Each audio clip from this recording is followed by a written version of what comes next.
can see it, sir. Okay. So I think today's so I will like team to talk more, rather than me. And Ved, you can help me, wherever needed, and Apurva, you also. So the first thing is what is microservice? So we are already kind of advocating microservice a lot, and we are giving design mentoring to our SEA members. Our design is based on microservice thing. So what is microservice? Can anyone explain me? क्या है microservice? Somebody from analyst team? What is your understanding about microservice architecture?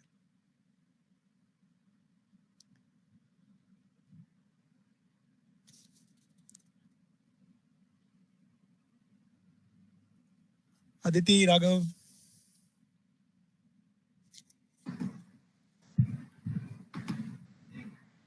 Sir, basically, sir, it is actually what I think is it is the breaking down of the as a complete structure. Like we have small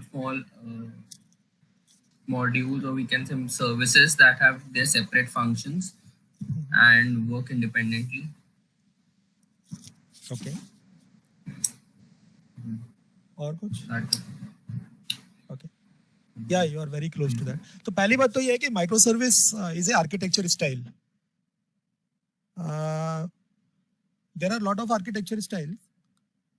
Normally क्या होता है कि software industry में हम लोगों ने जो भी कॉमन रिकरिंग प्रॉब्लम्स होती हैं और जो भी हमारे डिजाइन इश्यूज होते हैं उनको हैंडल करने के लिए कॉमन पैटर्न्स बना लेते हैं हम लोग. We call it design patterns.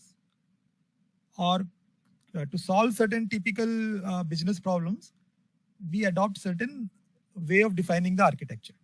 ये normally architects के काम होते हैं, तो उसको हम architecture style बोल देते हैं. तो RESTful applications develop करना भी एक तरह का architecture style है. इसी तरह से microservice also is one of the architecture style, and the whole purpose of inventing this was to handle lot of common problems that architects felt. अब architects को problem क्या आती है कि अच्छा एप्लीकेशन तो बन गई, डेवलपर्स ने कोडिंग कर दिया उसका फंक्शनैलिटी, तो ज़्यादातर फंक्शनैलिटी पे ध्यान होता है कि फंक्शनैलिटी के हिसाब से कोडिंग कर देते हैं. जब वो एप्लीकेशन डिप्लॉय होती है तो then we start facing the issues related to non functional requirements के यूजर का लोड ग्रो हो रहा है तो एप्लीकेशन को स्केल कैसे करे, परफॉर्मेंस इश्यूज आने शुरू हो जाते हैं, तो performance is a major consideration. दूसरा ये है कि अच्छा एप्लीकेशन है तो कल से वेद बता रहे थे कि मोबाइल फर्स्ट अप्रोच में आप उसको डिजाइन कर रहे हो, आपने कॉन्टेक्ट डिफाइन कर दिया, उसको कॉन्टेक्ट की डेफिनेशन को बैक एंड और front end team properly understand कर रही है कि नहीं कर रही है. देन अभी आपने वेब एप्लीकेशन बनाई हुई है, आपको मोबाइल एप्लीकेशन भी चाहिए, तो और उसके बाद में फिर इसके बाद पता लगता है कि एप्लीकेशन बहुत जगह पे एक जगह कुछ फेल हो जाता है तो पूरा एप्लीकेशन डाउन हो जाती है. तो these kind of things create lot of issues, और बहुत ज्यादा टाइम जो होता है इन चीजों में जाता है. एप्लीकेशन तो एक बार डेवलप हो गई, उसको डिप्लॉय भी कर दिया, then almost most part is handled in solving this kind of issues, maintaining the applications. और जितना ज्यादा मेंटेनेंस कॉस्ट होगा एप्लीकेशन का, वो कॉस्ट नेचुरली जो होगा वो यूजर के ऊपर ही पास ऑन होगा, your cost of offering the services will be high.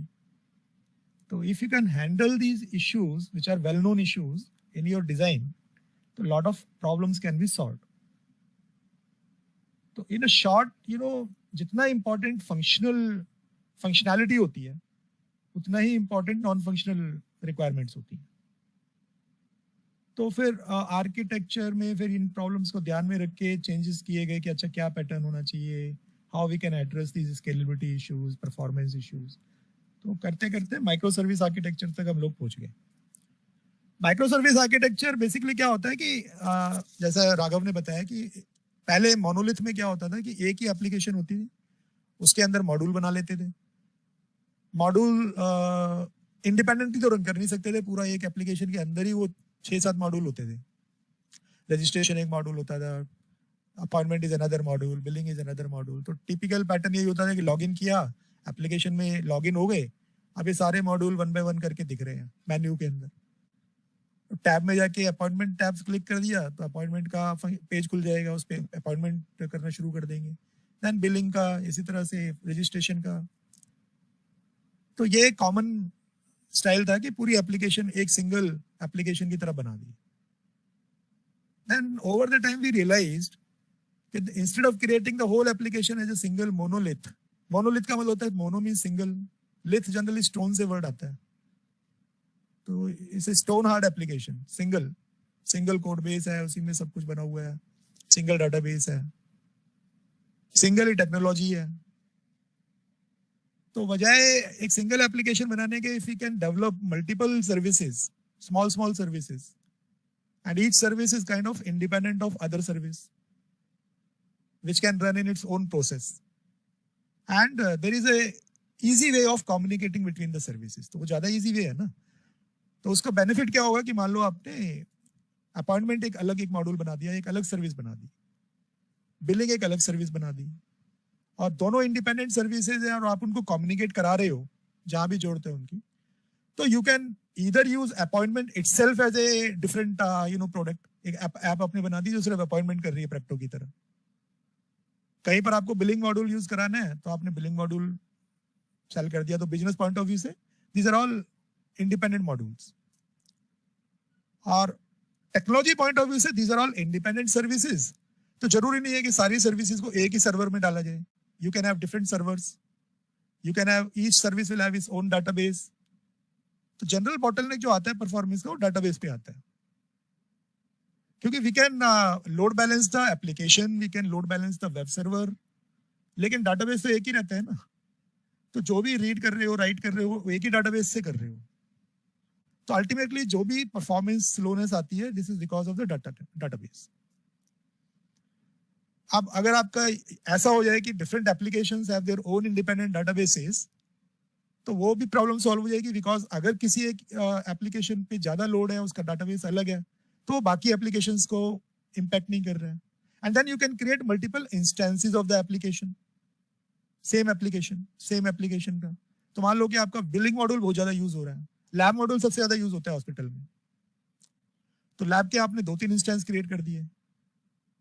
उसकी जगह लॉन्ड्री सिस्टम और जो आपके बाकी जो HIS के मॉड्यूल्स हैं जैसे बेड मैनेजमेंट, वो कम यूज हो रहे हैं, तो उनका एक एक इंस्टेंस ही सेटअप कर दिया. तो you can take this kind of economical decision, और ये आपके अल्टीमेटली जो हार्डवेयर डिप्लॉयमेंट है वो भी काफी ऑप्टिमाइज हो जाएगा. तो architects felt the need of such an architecture कि the whole application can be logically divided into multiple small application services.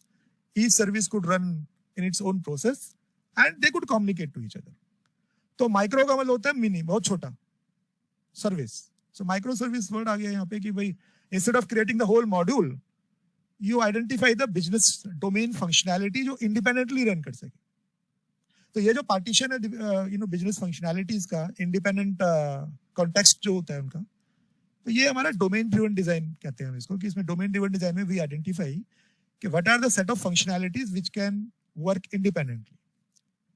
तो मान लो कि मैं अगर आपको बोलूं कि रजिस्ट्रेशन बनाना है, और रजिस्ट्रेशन के मॉड्यूल में मैं एक बिलिंग का टेबल डाल दूं, will that make any sense? Raghav, कोई सेंस बनेगा उसका?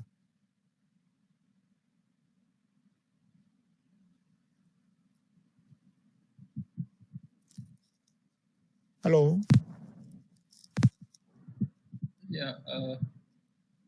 I think we अगर आप walked down briefly when you were explaining the modular structure.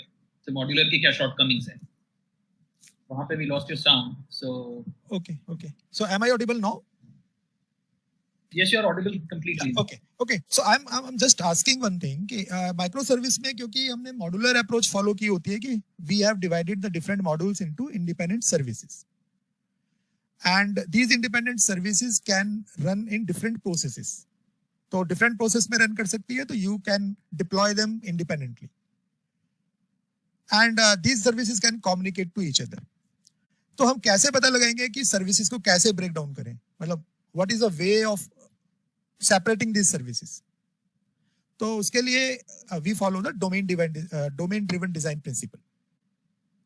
अब डोमेन ड्रिवन डिजाइन के अंदर हम कॉन्टेक्स्ट आइडेंटिफाई करते हैं कि जैसे हम किसी मॉड्यूल को ब्रेक कर रहे हैं फंक्शनैलिटी में, तो वी आइडेंटिफाई कि what are the set of features which are logically related to each other.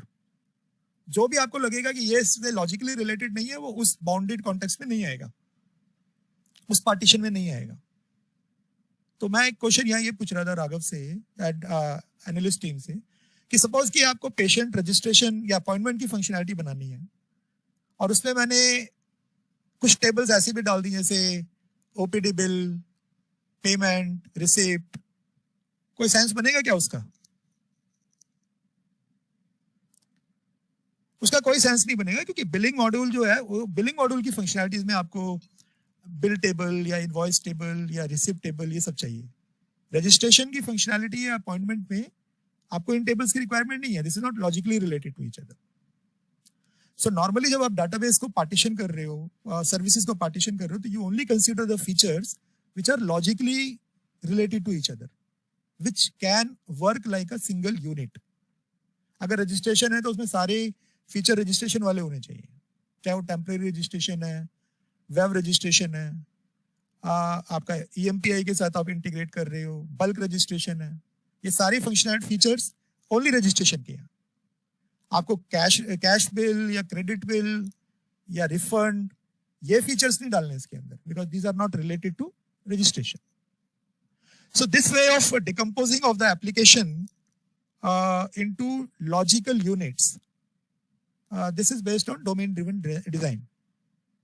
And based on domain driven design हम आइडेंटिफाई करते हैं कि कितनी माइक्रो सर्विसेज में आप ब्रेक कर सकते हो फंक्शनैलिटी को.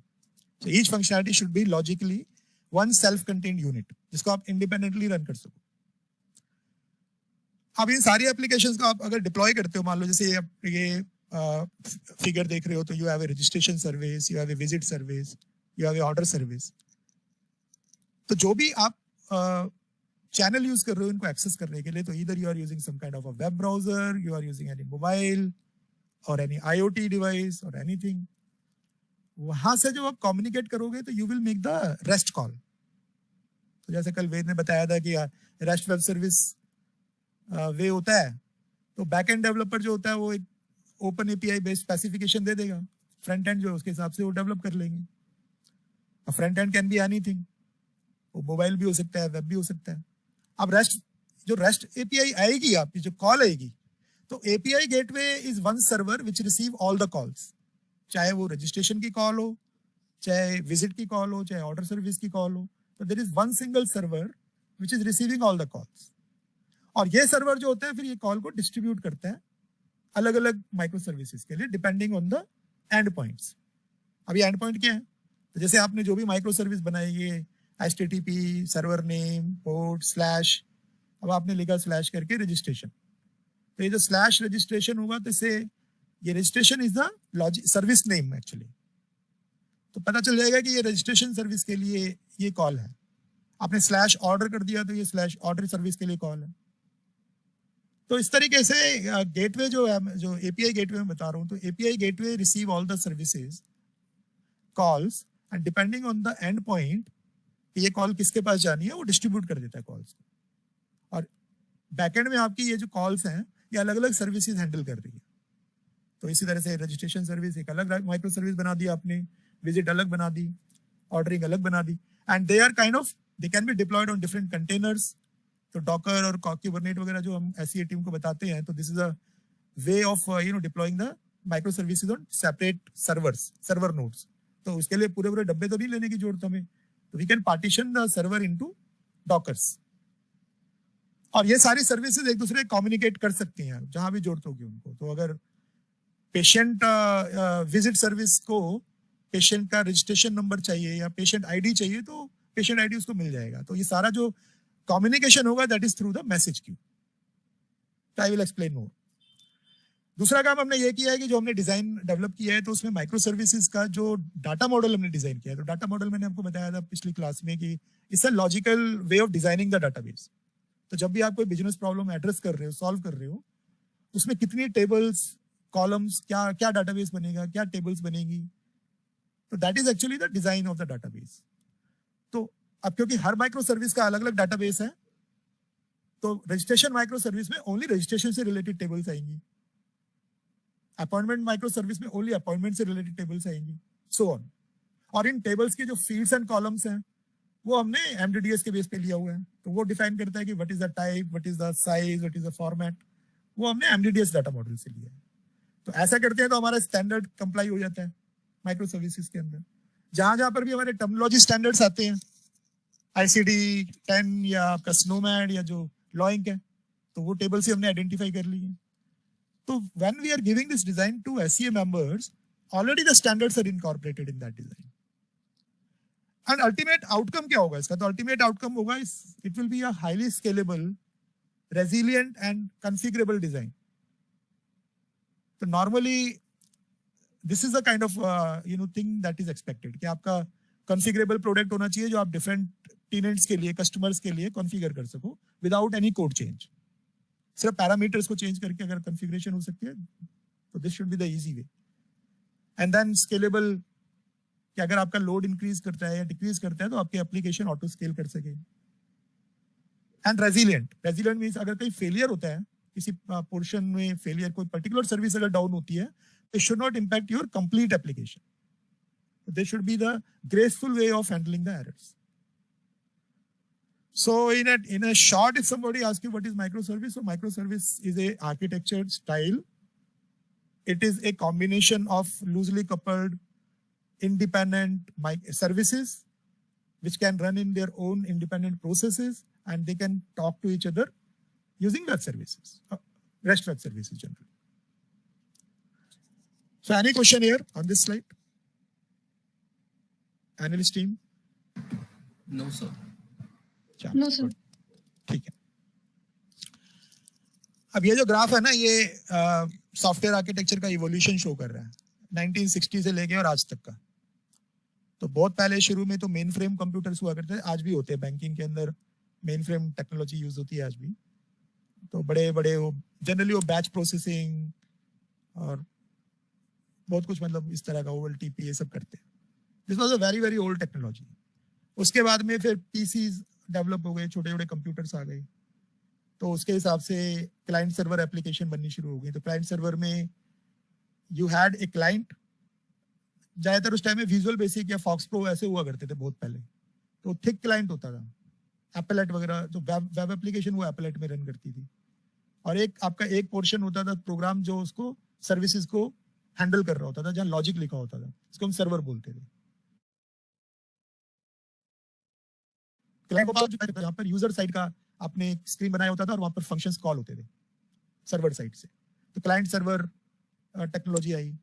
एंड टू टायर इसको बोलते थे इसलिए क्योंकि एक क्लाइंट होता था, एक सर्वर होता था। ज्यादातर कोई पार्टीशनिंग नहीं होती थी उसके अंदर, प्लस सर्वर एक मशीन पे होता था और बाकी क्लाइंट्स होते थे आपके, जो अलग अलग मशीन पे आप डिप्लॉय कर देते थे। फिर 3 टायर आर्किटेक्चर हुआ। 3 टायर आर्किटेक्चर में उन्होंने रियलाइज किया कि अच्छा, जो ये आपने एप्लीकेशन बनाई है, इसमें एप्लीकेशन और डाटाबेस को अलग अलग जगह पे डाल देते हैं। तो एप्लीकेशन में आपका सारा बिजनेस लॉजिक आ जाएगा, प्रोसेसिंग लॉजिक आ जाएगा, और जो डाटाबेस है उसका स्टोरेज पार्ट और जो उसका स्टोरेज प्रोसेसिंग है वो अलग हो जाएगी। तो डाटाबेस का लोड और एप्लीकेशन का लोड डिवाइड हो जाएगा। तो आपकी 3 लेयर हो गई। एक लेयर तो यूजर के पास है जो प्रेजेंटेशन लेयर है, तो it can be a web browser, या आपने कोई थिक क्लाइंट इंस्टॉल किया हुआ है यूजर की मशीन पे। और जैसे टैली की आपने कभी देखा हो, टैली सॉफ्टवेयर देखा हो, तो टैली सॉफ्टवेयर आज तक भी वो थिक क्लाइंट हुआ करता था। तो वो 3 टायर हो गया कि प्रेजेंटेशन लेयर हो गई, एक एप्लीकेशन लेयर हो गई, बिजनेस लेयर, और एक डाटाबेस लेयर। तो 1990 तक तो यही चला। फिर 2000 के आसपास और थोड़ी एडवांस टेक्नोलॉजीज आ गई, तो उन्होंने रियलाइज किया कि अच्छा, there can be different way of accessing. Mobiles भी आ गए उस टाइम में, आने शुरू हो गए। तो we need the different ways of accessing the application. तो अब हमारे को from one machine to another machine और maybe over the web हमें सर्वर और क्लाइंट के बीच में कम्युनिकेशन कराना है। तो then they develop the web service protocol. और जैसे कल वेद ने बताया था कि XML, पहले तो वो हर डेवलपर को XML सीखना होता था, and XML was a way of transferring the data between server and client. तो XML क्या होता था, एक्सटेंसिबल स्टाइल शीट होती थी, आप अपने हिसाब से टैग डिफाइन कर सकते थे। HTML के टैग तो फिक्स होते हैं आपके, HTML के टैग आप एक्सटेंड नहीं करते हो इजीली। तो आपका जैसे आपने डी टैग यूज किया उसके अंदर तो बोल्ड करने के लिए, वो एच टैग उसका हेडिंग टैग होता है। तो HTML के टैग फिक्स होते हैं, तो उन्होंने सोचा कि डाटा तो सबका अपना अपना होता है, तो डाटा के लिए तो कुछ ऐसी टेक्नोलॉजी होनी चाहिए कि जहां मैं अपना टैग बना सकूं, ये बताने के लिए कि this is the particular piece of data. तो जैसे पेशेंट का रिकॉर्ड है, उसमें नेम है, डेट ऑफ बर्थ है, उसका मोबाइल नंबर है, तो मेरे पास ये 3 टैग होने चाहिए, name, date of birth and mobile number. तो एक XML डॉक्यूमेंट में मैं ये तीनों टैग डिफाइन कर दूंगा, और वो डिफाइन करने के लिए जो उन्होंने XML का स्कीमा बना दिया, XML स्कीमा डॉक्यूमेंट, जो आप काम करोगे अभी MDDS के अंदर XML स्कीमा बनाओगे उसका। तो ये सब XML टेक्नोलॉजी, वेब सर्विस बन गई, सोप सर्विसेज बन गई मतलब।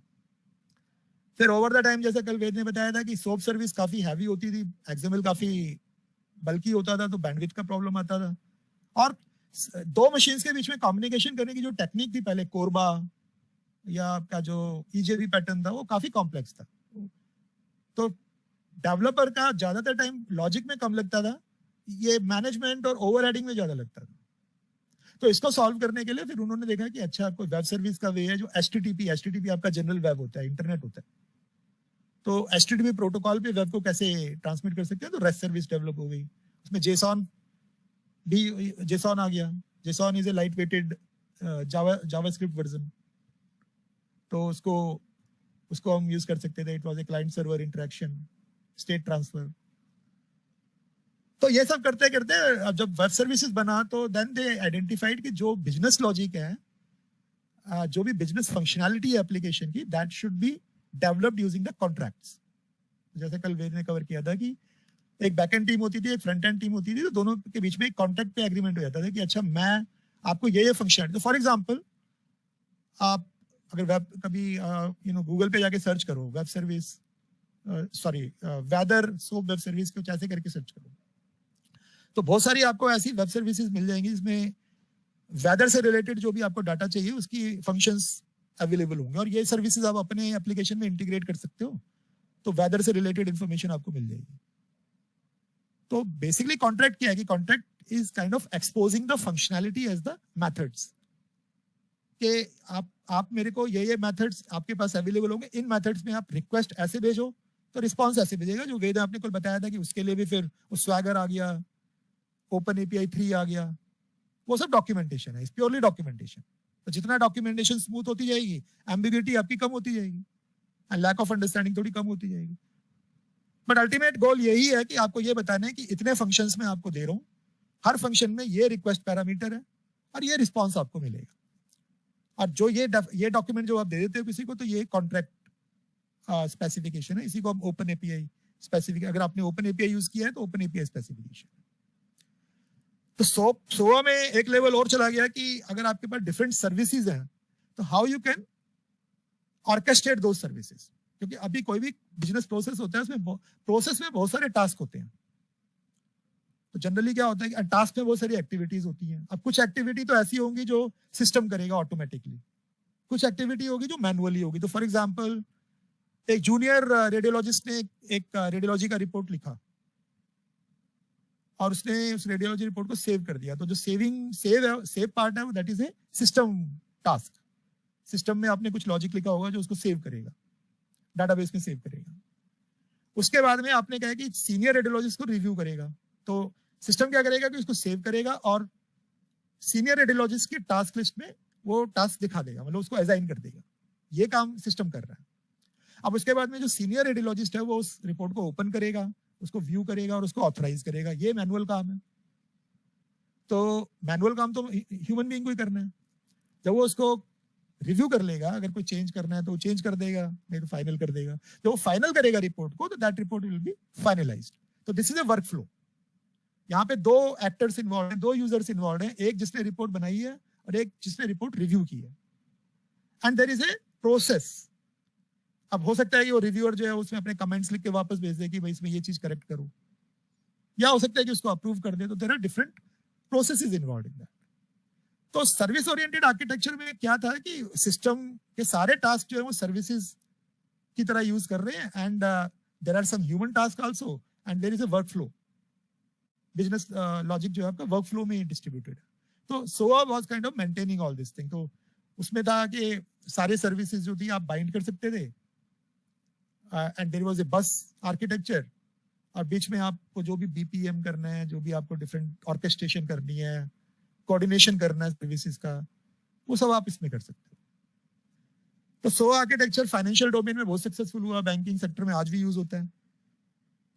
अब 2010 तक ये सोआ चलता रहा, सोआ का एडवांस वर्जन आया। अब जो करंट टाइम चल रहा है तो वो कॉन्टेक्स्ट ड्रिवन आर्किटेक्चर आ गया।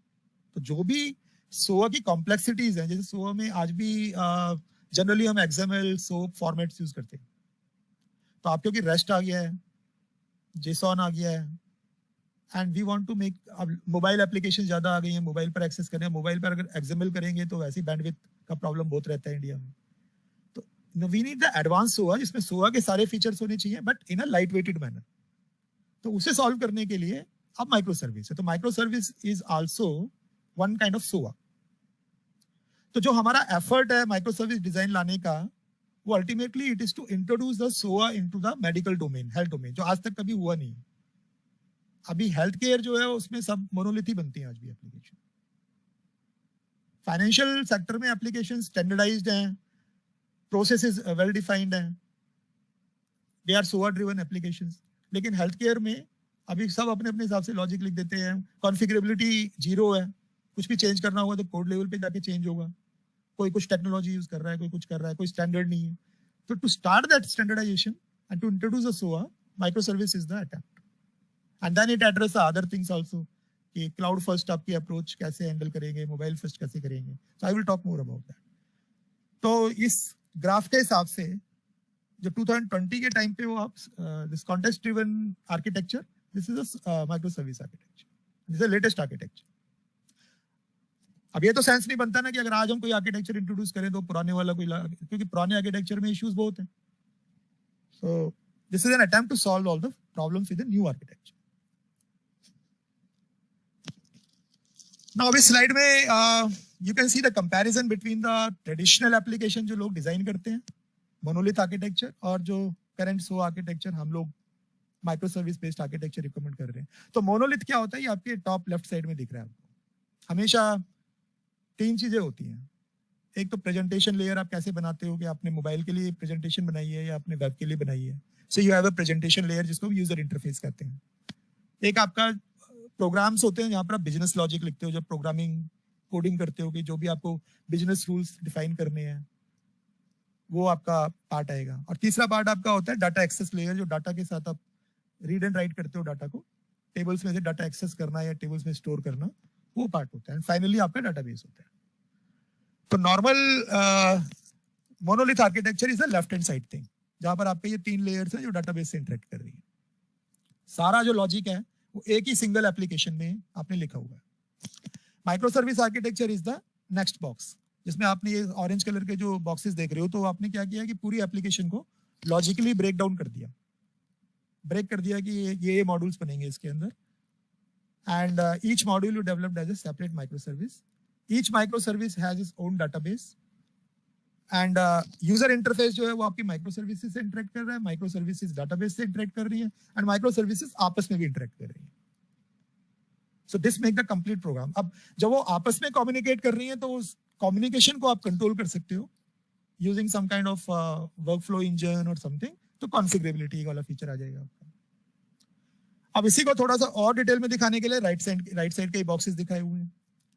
तो जो बिल्कुल राइट मोस्ट बॉक्स है, ये ट्रेडिशनल एप्लीकेशन दिखा रहा है कि ट्रेडिशनल एप्लीकेशन में सारी जो एप्लीकेशन होती है वो एक सिंगल, या तो आप सिंगल ऐप प्रोसेस बनाते हो या 3 टायर आर्किटेक्चर बनाते हो। सिंगल ऐप प्रोसेस में तो आपकी सारी एप्लीकेशन एक ही प्रोसेस में रन कर रही है, देयर इज नो पार्टीशन। जो आपकी ओल्ड एप्लीकेशन अब तो खैर बहुत कम रह गई हैं ऐसी। 3 tier architecture is the best architecture जो अभी तक चल रहा है। सो आप जितने भी वेंडर्स आज के टाइम में देखते हो HIS वाले, ज्यादातर वो 3 टायर आर्किटेक्चर यूज करते हैं। तो उन्होंने यही किया हुआ है कि प्रेजेंटेशन लेयर बनाई हुई है, बिजनेस लेयर बनाई हुई है और डाटाबेस लेयर बनाई हुई है। डाटाबेस उनका एक ही होता है। तो सारे जितने भी करंट एप्लीकेशन है उनमें एक ही डाटाबेस है, एक सिंगल एप्लीकेशन है उनकी। एक सिंगल एप्लीकेशन को वार फाइल बोलते हैं हम उसको, वेब आर्काइव फाइल बेसिकली। तो वो पूरी की पूरी फाइल को एक सिंगल फाइल की तरह डिप्लॉय करते हैं उसमें, इज नो लॉजिकल पार्टीशन। जबकि माइक्रो सर्विस वाली अगर आप देखोगे जो अनदर बॉक्स है, तो उसमें यू कैन सी कि each and every micro service is a separate stateless service. अब ये स्टेटलेस क्या चीज है? तो स्टेटलेस ये है कि पुरानी जितनी भी एप्लीकेशन बनती थी उसमें सेशन मेंटेन करते थे वो क्लाइंट और सर्वर के बीच में, और सेशन में वो जो यूजर का डाटा होता था वो कुकीज की फॉर्म में वो सर्वर को भेजते थे और सर्वर स्टोर करता था उसको। तो फिर वहां पर ये प्रॉब्लम आती थी कि जो जिस आपने जैसे लोड बैलेंस किया हुआ और आपने मल्टीपल नोड्स बनाए हुए हैं सर्वर के, तो जिस सर्वर पे आपने यूजर की कुकी को स्टोर किया हुआ है नेक्स्ट रिक्वेस्ट भी उसी के पास जानी चाहिए, या फिर आपको वो सर्वर का सेशन का डाटा जो है डाटाबेस में मेंटेन करना पड़ेगा। तो ये जब तक ये ईजेबी वाला आर्किटेक्चर था पुराना, ये सेशन मैनेजमेंट एक बहुत इश्यू होता था। फिर आपने कई बार देखा हुआ पुरानी एप्लीकेशन में वो सेशन टाइम आउट हो जाता था, 10 मिनट तक आइडल रहा तो सेशन टाइम आउट हो गया। कई बार ये भी इशू आता था कि एक ही यूजर अलग अलग 2 मशीन से लॉग इन कर लेता था, 2 अलग अलग सेशंस बन जाते थे। तो lot of session management related issue was there. अब आइडियली तो यूजर का डाटा जो है वो आपकी सर्विस वेब सर्विस में हर कॉल में तो जाना नहीं चाहिए। You should only send a token instead of the user session detail. तो अभी जो लेटेस्ट हम माइक्रो सर्विस आर्किटेक्चर बनाते हैं वो टोकन बेस्ड रेस्ट कॉल्स होती हैं। तो जब भी यूजर पहली बार ऑथेंटिकेट करता है, यूजर कनेक्ट करता है या लॉग इन करता है, तो उसके लिए टोकन जनरेट हो जाता है, और वो टोकन आपका क्लाइंट साइड में सेव होता है, ना कि सर्वर साइड में। तो जैसे आप कोई एंगुलर जेएस एप्लीकेशन बना रहे हो या आप मोबाइल की एप्लीकेशन बना रहे हो, वो टोकन आपका क्लाइंट का उधर सेव होगा, और सब्सिक्वेंट कॉल्स जो होंगी उसमें वो टोकन पास करेंगे। ये टोकन जो होगा जितने टाइम तक एक्टिव रहेगा, तो इसकी भी टाइम आउट होती है टोकन की भी। ऐसे नहीं कि हमेशा के लिए एक ही टोकन चलता रहेगा। जब लोग यूजर लॉग आउट कर लेता है तो वो टोकन आपका डिस्ट्रॉय हो जाता है, मतलब डीएक्टिवेट हो जाता है, या फिर टाइम आउट के बेस पे डीएक्टिवेट हो जाता है। तो ये जो टोकन होगा, तो जब भी सर्वर को कॉल आएगी उसमें यूजर की कोई डिटेल नहीं होगी, सेशन की कोई डिटेल नहीं होगी, टोकन होगा, और टोकन को वैलिडेट करेगा server, and based on the validation of the token it will identify कि ये इस यूजर का ऑथेंटिकेटेड डाटा है, and based on that it will allow the call. तो इसका बेनिफिट ये है कि टोकन वाली कॉल तो आपने अगर लोड बैलेंसिंग किया, आपने एक ही मल्टीपल सर्वर्स बना दिए, उस पर एक ही एप्लीकेशन डाल दी अलग अलग, तो रजिस्ट्रेशन मॉड्यूल आपने 2 सर्वर्स पे डाल दिया, तो चाहे इस सर्वर पे कॉल जाए चाहे इस सर्वर पे कॉल जाए, टोकन तो एक ही होगा ना यूजर का, तो इट डजंट मैटर। तो आपको सेशन मैनेजमेंट में प्रॉब्लम नहीं आएगी। So we call it stateless call, क्योंकि आपको यूजर का स्टेट जो है वो कॉल के अंदर नहीं, वेब सर्विस में सेव नहीं कर रहे हो, ओनली एक टोकन अलाउ कर रहे हो उसको। तो all the micro service calls are rest calls, all the micro service calls are stateless calls, and हर एक माइक्रो सर्विस का अलग अलग डाटाबेस जनरेट होता है। So analyst team, any question here? It's a little technical, I know.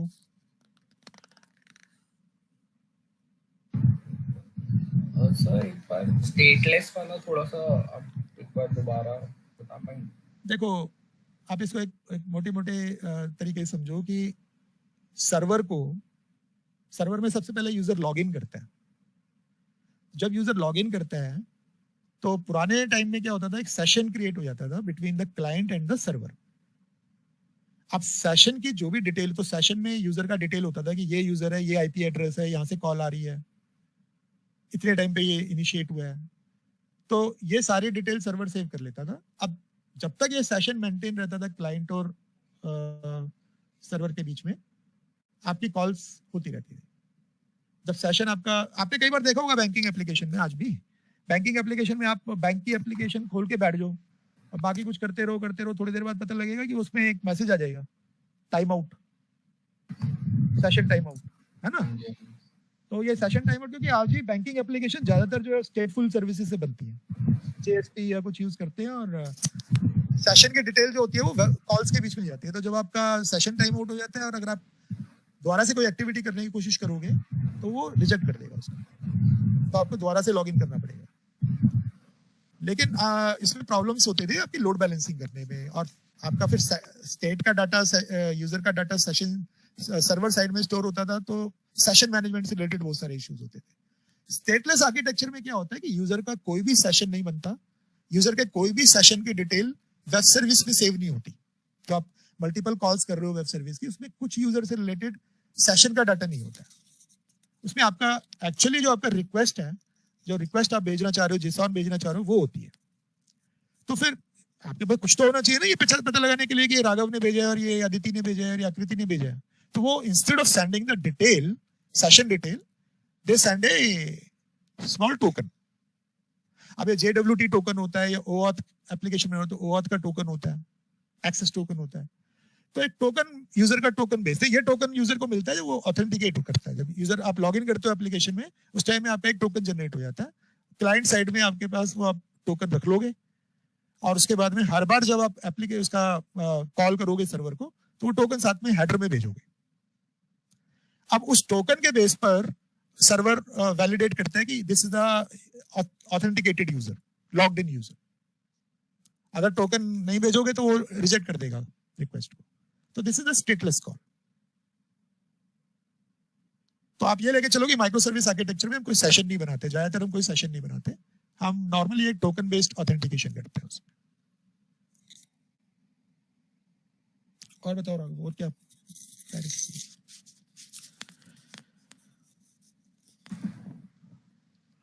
अब question ये आता है कि मोनोलिथ से क्या प्रॉब्लम है. अभी तो मोनोलिथ सही चल रहा है ना?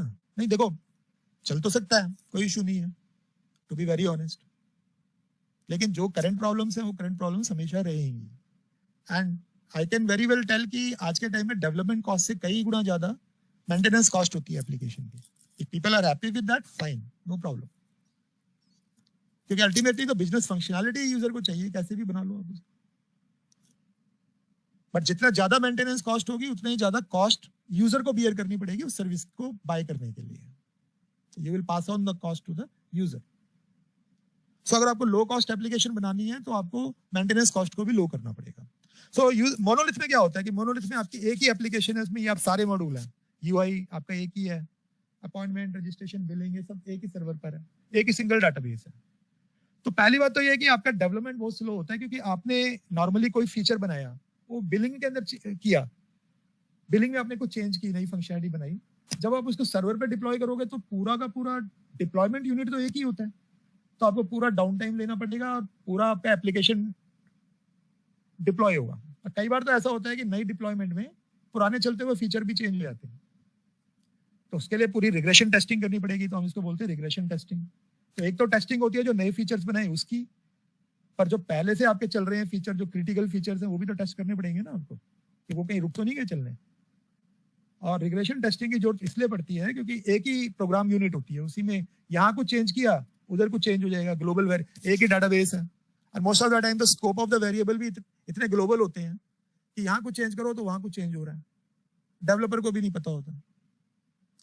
सो these are the common reasons की एप्लीकेशन में क्या होता है. आप इमेजिन करो कि आज का ई हॉस्पिटल एप्लीकेशन है NIC के अंदर, 50,000 हॉस्पिटल्स में उन्होंने लगाई हुई है, 5 स्टेट्स में उन्होंने रन कर रखी है फॉर एग्जाम्पल. तो उन्होंने क्या किया होगा, हर सर्वर का अलग अलग डिप्लॉयमेंट किया होगा. अब वो कोई भी एक फीचर नया चेंज करते हैं तो वो पूरा डिप्लॉयमेंट उनको जाके उसका चेंज करना पड़ेगा. तो जितने भी फीचर्स पुराने होंगे सारे टेस्ट करने पड़ेंगे, या फिर कई बार ऐसा होता है पुराने फीचर्स अनस्टेबल हो जाते हैं. तो those are the challenges. Actually development slow है,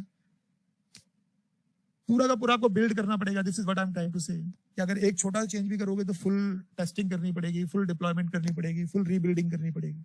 एक ही सिंगल टेक्नोलॉजी में यूज होता है. कई बार ऐसा होता है कि मैंने कोई फीचर डेवलप करना है, उसमें मुझे डाइकॉम वाला कुछ फीचर .NET में बहुत अच्छा बना हुआ है, मेरी एप्लीकेशन जावा की है.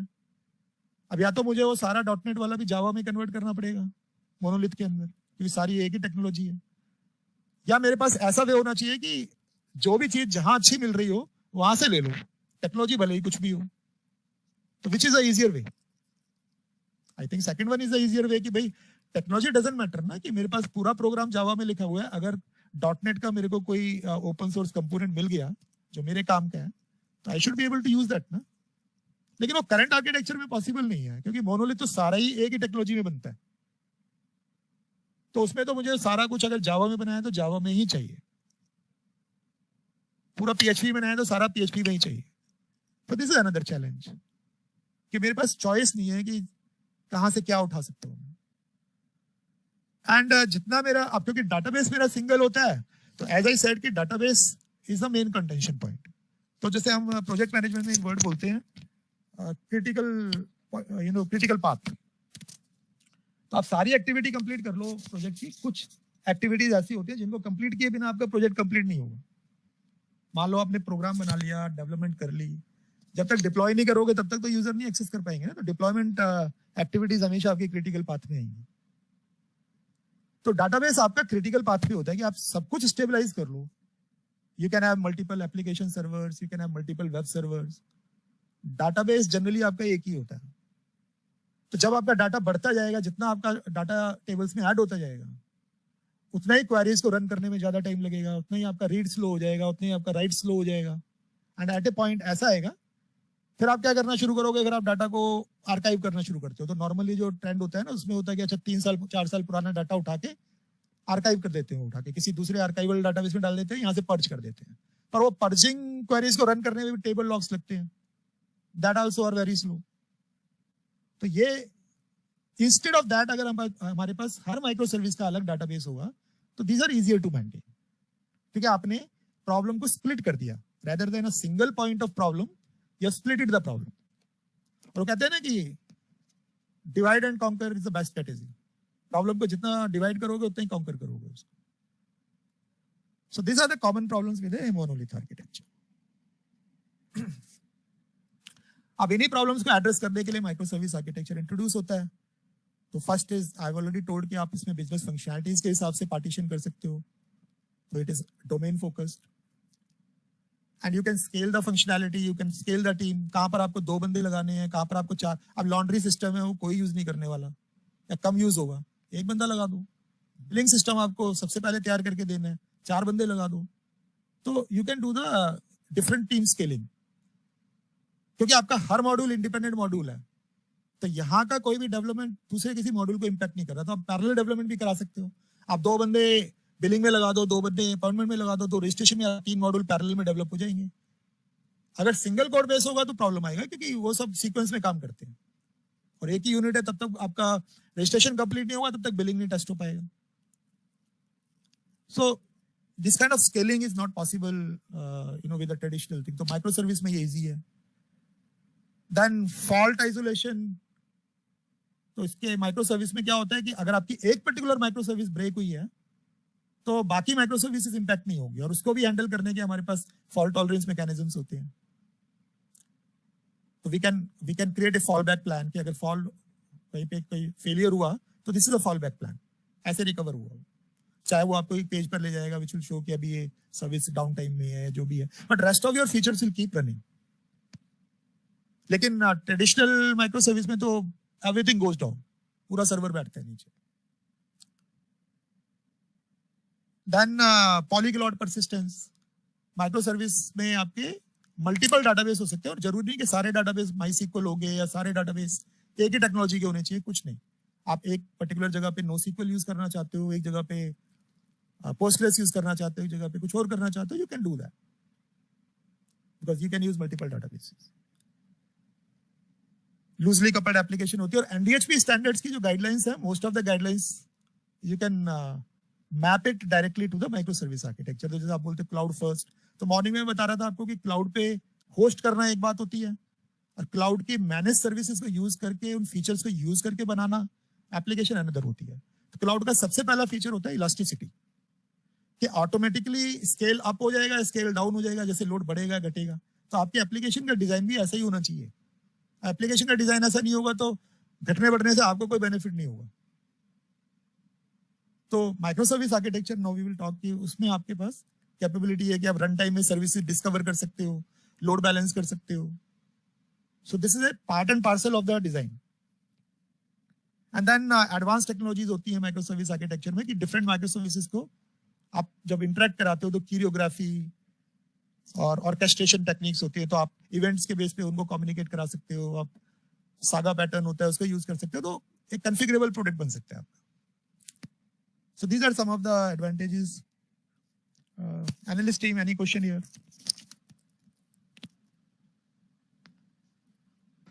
No, sir. क्या आ गया सारा समझ में? आया है सर। या प्लीज आस्क। ये एटलीस्ट इतनी टर्मिनोलॉजी तो आप समझ ही लो सारी, कि स्केलेबिलिटी क्या होती है। तो स्केलेबिलिटी आपने बता दिया। रिलायबिलिटी क्या होती है? रिलायबिलिटी होती है कि आपकी एप्लीकेशन जो है, it should be reliable, failure point नहीं होना चाहिए। अगर आपका एक पर्टिकुलर कंपोनेंट फेल हो गया, it should not let down the entire server to be down. Extensible होना चाहिए. एक्सटेंसिबल, आपसे कोई पूछे एक्सटेंसिबल क्या है, तो एक्सटेंसिबल का मतलब है कि आज मेरे पास कोई फंक्शनैलिटी है और मैं कोई फंक्शनैलिटीज में ऐड कर रहा हूँ, चाहे तो मैं सेम फंक्शनैलिटी में और फीचर्स ऐड कर रहा हूँ या नए मॉड्यूल्स ऐड कर रहा हूँ, तो it should not be impacting my current architecture. Maintainability, तो मेंटेनेबिलिटी मतलब लो कॉस्ट भी आती है, ऑप्टिमम मतलब मेरा स्केल हो सके, एप्लीकेशन लोड बैलेंस हो सके. तो ये सारे एस्पेक्ट्स जो होते हैं नॉन फंक्शनल रिक्वायरमेंट्स में आते हैं. इनको हम लिटीज बोलते हैं actually. Maintainability, scalability, reliability, and these are, I think आज की स्टेज में these are more important than functional requirements. तो माइक्रो सर्विस आर्किटेक्चर में नॉन फंक्शनल रिक्वायरमेंट्स को ज्यादा फोकस किया गया. फंक्शनल रिक्वायरमेंट तो आप अपनी डोमेन के हिसाब से बना ही लोगे. हेल्थ डोमेन है तो हेल्थ की रिक्वायरमेंट्स होंगी, फाइनेंशियल के लिए बनानी है तो फाइनेंशियल की अपनी रिक्वायरमेंट्स होंगी.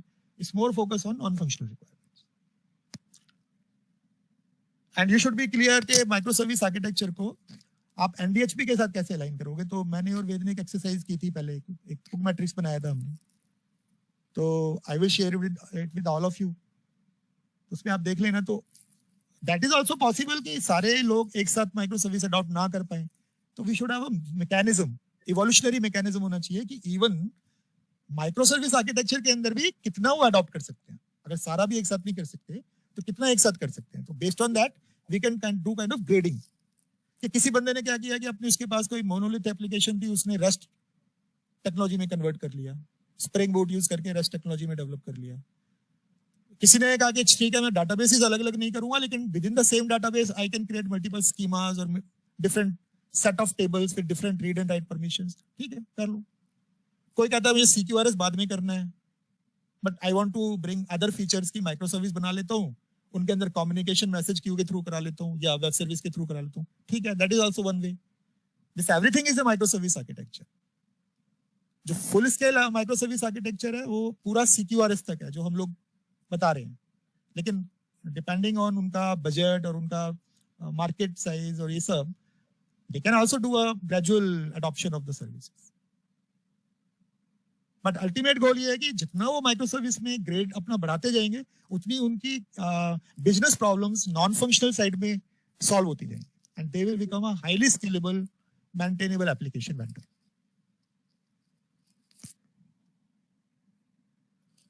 ना उबर तो आप सबने देखा ही होगा, उबर यूज कर रहे हो आजकल क्या आप? उबर माइक्रो सर्विस आर्किटेक्चर यूज करता है.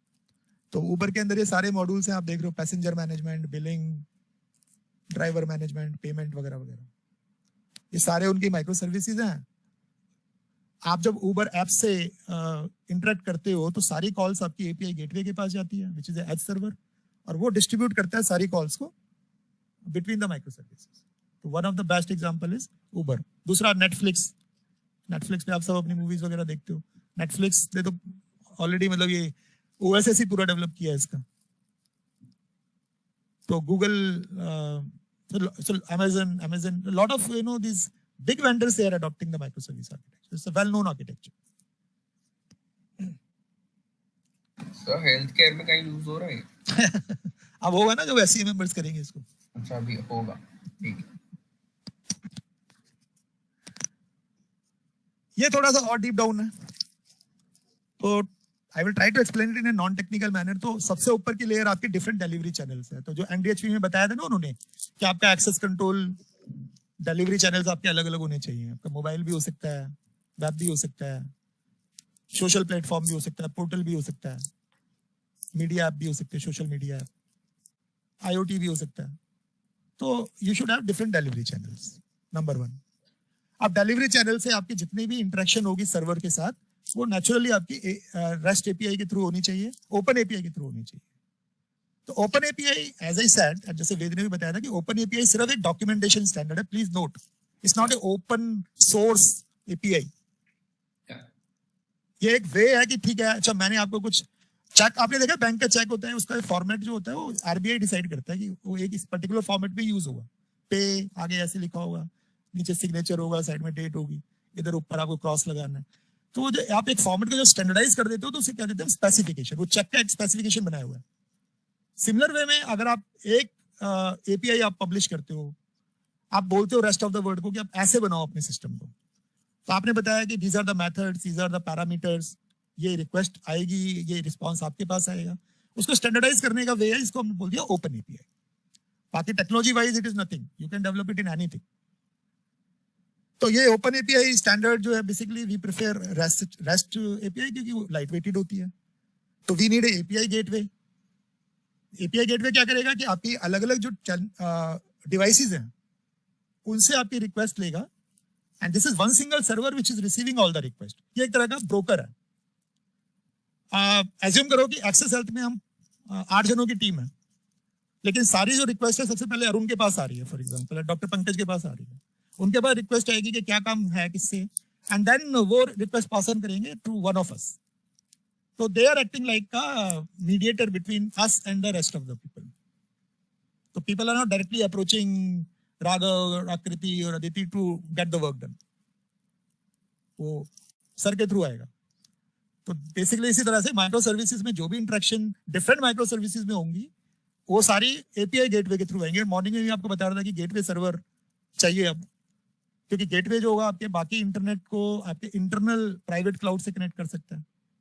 तो you can do a network configuration in a manner कि ये आपके एक्सटर्नल वर्ल्ड से भी आपकी एपीआईज रिसीव कर रहा है, और आपके इंटरनल बाकी जो माइक्रो सर्विसेज आपने लिखी हुई है वो प्राइवेट क्लाउड में है, वो आपने एक्सपोज नहीं किया, वहां वो आप पास ऑन कर रहे हैं उसको।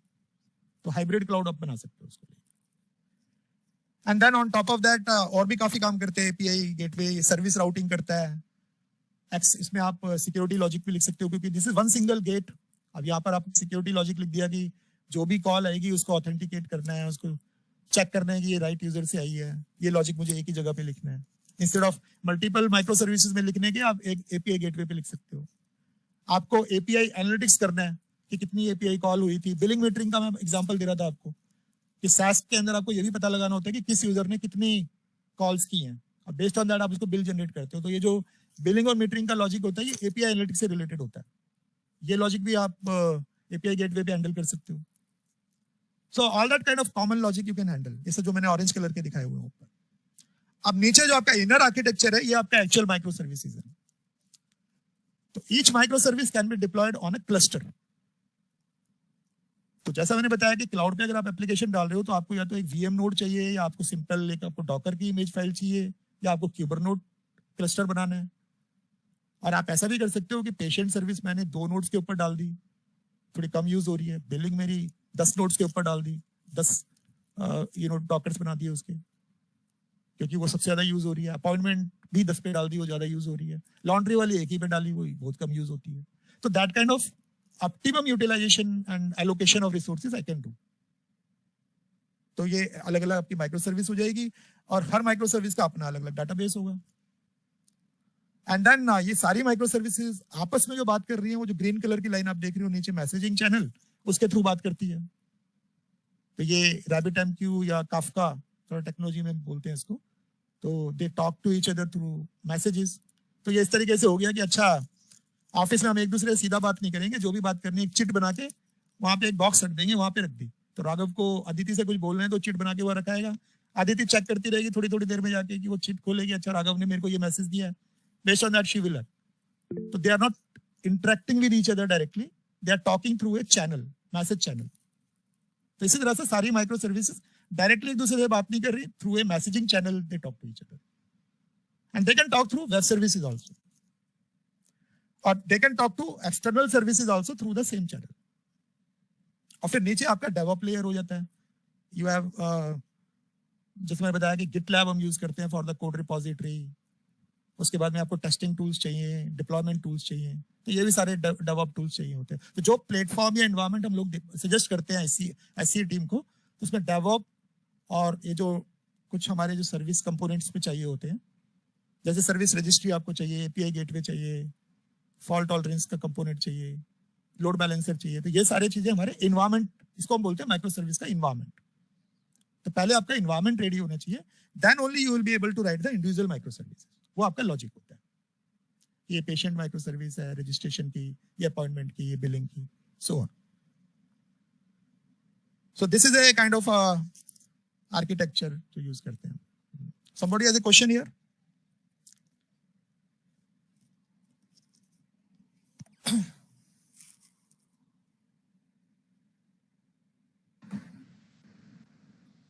No, sir. इसको थोड़ा ये SCA की जो स्लाइड डेक अवेलेबल है, तो प्लीज इसको थोड़ा रीड करना। If you have any doubt तो प्लीज आस्क।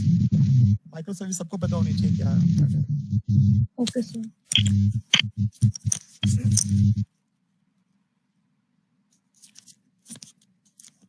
अब हमने माइक्रो सर्विस की कम्युनिकेशन की बात की कि आपने पेशेंट की एक सर्विस बना ली और आपने अपॉइंटमेंट की एक सर्विस बना ली। ना दोनों के अपने अपने डाटाबेस हैं, पेशेंट का डाटाबेस है, उसमें अपॉइंटमेंट का डाटा नहीं है, अपॉइंटमेंट के डाटाबेस में पेशेंट का डाटा नहीं है। तो कैसे पता लगेगा, एक दूसरे से कैसे कम्युनिकेट करेंगे? तो there are multiple ways in which we can do the micro service level communication. सबसे सिंपलेस्ट वे होता है सिंक्रोनियस कम्युनिकेशन। अब क्वेश्चन आता है ये सिंक्रोनियस क्या है, ये सिंक्रोनियस क्या है? तो there are two type of communication. एक तो ये होता है कि आपने किसी दूसरे प्रोग्राम यूनिट को कॉल किया और जब तक वहां से रिस्पांस नहीं आया आप वेट करते रहोगे, इसे तो कहते हैं सिंक्रोनियस। तो जब तक रिस्पांस नहीं आएगा आप ब्लॉक हो जाओ, मतलब वो वाली कॉल ब्लॉक हो जाएगी, वो कुछ और काम नहीं करेगी, it will keep waiting for the response. एक तरह से रुक जाएगा उधर, और जब रिस्पांस आ जाएगा तब आगे बढ़ेगा। तो इस kind sending a request, getting a response, sending a request, getting a response in the same programme. दूसरा मैकेनिज्म, तो इसमें प्रॉब्लम ये आती है कि ये ब्लॉकिंग कर देता है, एंड ब्लॉकिंग कर देता है तो आपकी जो बाकी जो रिक्वेस्ट होगी वो तो आपकी लोड, जैसे मान लो कि HL7 का एग्जांपल लेते हैं। आपने बोला कि मैंने लैब का ऑर्डर भेजा, रिसीवर एप्लीकेशन मेरे को एक एक्नॉलेजमेंट भेजेगा, and that day HL7 class में मैंने आपको बताया था कि एप्लीकेशन लेवल एक्नॉलेजमेंट होता है, कमिट लेवल एक्नॉलेजमेंट होता है। अब जब तक एक्नॉलेजमेंट नहीं आएगा मैं वेट करता रहूंगा। तो ये सिंक्रोनियस मैकेनिज्म हो गया कि आपको जब तक एक्नॉलेजमेंट नहीं मिलेगी आप अगले वाले HL7 मैसेज को नहीं भेजोगे, उसको कहीं पे पीछे लाइन में लगाते रहोगे। तो ऐसा भी हो सकता है कि अगर आपका रिस्पांस आने में डिले हो गया तो आपकी लाइन पीछे बहुत बड़ी हो जाएगी। And this typically happen in the life. आप किसी बैंक के क्यू काउंटर में खड़े हो, कोई एक बंदे का टेलर से कुछ अपना ट्रांजेक्शन कर रहा है, उसमें टाइम ज्यादा लग गया, पीछे लाइन लंबी लगती चली जाएगी। सो this is a synchronous way, block कर देता है वो। एसिंक्रोनियस ये होता है कि आपने रिक्वेस्ट भेजा, अब रिस्पांस आता रहेगा आराम से, आप आगे बढ़ जाओ। तो इसके अंदर आपको क्या होगा कि आपको बीच में एक क्यू की जरूरत पड़ती है, मैसेज क्यू की। कि आपने अपना रिक्वेस्ट मैसेज क्यू को डाल दिया, दूसरा प्रोग्राम जो है वो उसको लिसन करता रहेगा, जब उसको लिसन करेगा उसको कुछ रिसीव करके वो उसका रिस्पांस आपको भेजेगा, but mean time you will continue your work. तो दिस इज एसिंक्रोनियस। तो सिंक्रोनियस कम्युनिकेशन में हम क्या करते हैं कि दो माइक्रो सर्विसेज के बीच में हम लोग एक रेस्ट क्लाइंट यूज करते हैं, HTTP क्लाइंट, फेन क्लाइंट भी बोलते हैं इसको कई बार। और जैसे हमें अपॉइंटमेंट और पेशेंट सर्विस के बीच में कॉल करानी है तो patient micro service can call the appointment service. तो जैसे पेशेंट में आपको चाहिए कि get all appointments of a particular patient, तो आप क्या होगा कि अपॉइंटमेंट सर्विस को आप पेशेंट आईडी भेजोगे, बस बाकी डाटा नहीं भेजोगे। तो पेशेंट का बाकी सारा डाटा तो पेशेंट के डाटाबेस में है, अपॉइंटमेंट सर्विस को ओनली पेशेंट आईडी चाहिए बस। अगर अपॉइंटमेंट सर्विस को आप पेशेंट आईडी भेज देते हो थ्रू द मैसेज क्यू, तो अब अगर आपको ये लॉजिक चाहिए कि give me all the appointments of this patient, तो ये कॉल आप पेशेंट सर्विस से डायरेक्टली करा सकते हो अपॉइंटमेंट सर्विस के। अपॉइंटमेंट सर्विस में आप मेथड लिखोगे क्योंकि वहां पेशेंट आईडी आपके पास ऑलरेडी है, तो आप लिखोगे कि इस पेशेंट आईडी की मुझे सारी अपॉइंटमेंट्स दो। ये एक आपने कंट्रोलर में एक मेथड लिख के उसका लॉजिक लिख दिया, और उसको आप अगर पेशेंट माइक्रो सर्विस से भी कॉल कराना चाहते हो तो आप एक HTTP क्लाइंट हम बोलते हैं उसको यूज करके आप उस कॉल को करा सकते हो। तो this is one way of communication between one micro service to another. ये भी एक तरह की रेस्ट कॉल होती है, directly REST call between two services. लेकिन ये सिंक्रोनस कॉल होगी जब तक आपने एक रेस्ट API कॉल भेजी, उसको आपने कुछ रिक्वेस्ट पैरामीटर भेजा, जैसे पेशेंट आईडी भेजा, और उस पेशेंट आईडी के अगेंस्ट में सारी अपॉइंटमेंट्स आपको मिल जाएंगी। जब तक वो रिस्पांस आपके पास आता है आपका वो प्रोग्राम जो है उसका वेट करेगा बिफोर मूविंग फर्दर। तो this is one way of communicating the between the two micro service. दूसरा जो मेथड होता है वो एसिंक्रोनस होता है।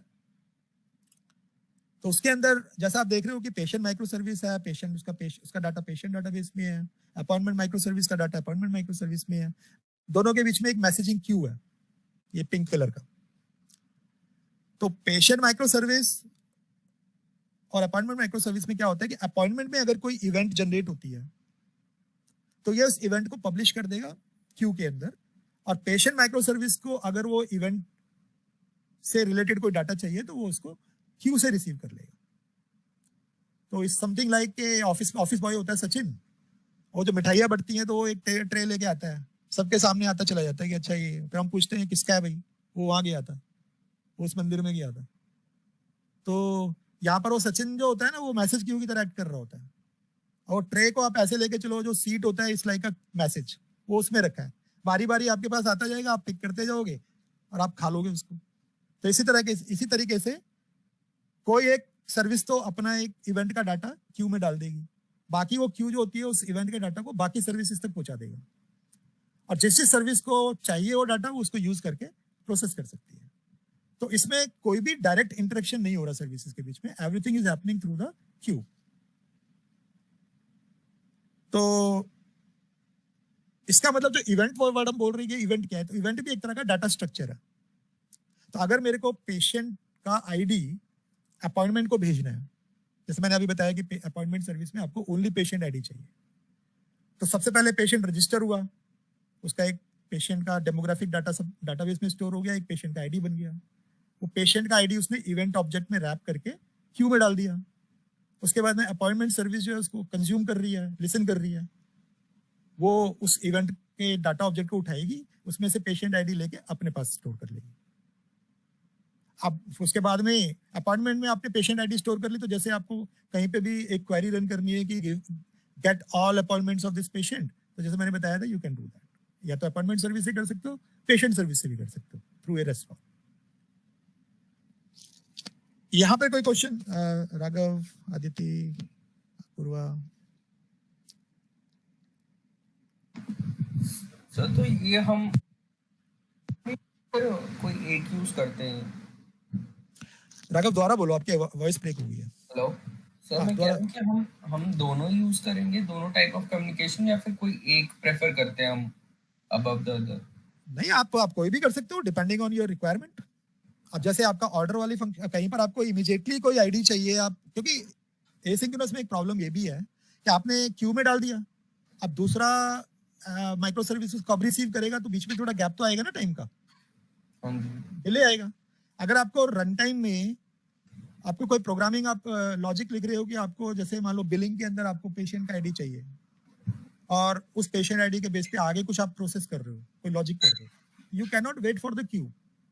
तो उस केस में आपको इमीडिएटली आईडी, जहां पर आपको इमीडिएटली कोई डाटा चाहिए तो आप सीधा रेस्ट कॉल करके सीधा वो डाटा ले सकते हो और अपने प्रोग्राम में फंक्शन कर सकते हो। जहां पर आपको इस तरह से करना है कि जैसे पेशेंट का पूरा एक लॉजिक कंप्लीट हो गया, इसमें पेशेंट का डाटा डाटाबेस में सेव हो गया, अब उसकी पेशेंट आईडी आपकी क्यू में आ गई, और आपने बोला हुआ इस हॉस्पिटल में पहले पेशेंट का रजिस्ट्रेशन होगा, उसके बाद में फॉर एग्जांपल अपॉइंटमेंट होगी, या पहले अपॉइंटमेंट होगी फिर रजिस्ट्रेशन होगा, तो बारी बारी से आपकी फंक्शनलिटीज हो रही हैं, एक साथ नहीं हो रही सारी चीज। तो उस केस में आप जैसे ही एक फंक्शनलिटी कंप्लीट होती है, जैसे अपॉइंटमेंट कंप्लीट होता है, या तो वो एक आईडी जनरेट करके डाल देगा, और वो आईडी पास कर देगा as a event to the other service. जब वो वाली सर्विस का फंक्शनलिटी आप रन करोगे तो वो उस आईडी को फ्रॉम द क्यू रिसीव करके इट कैन हैंडल फॉर।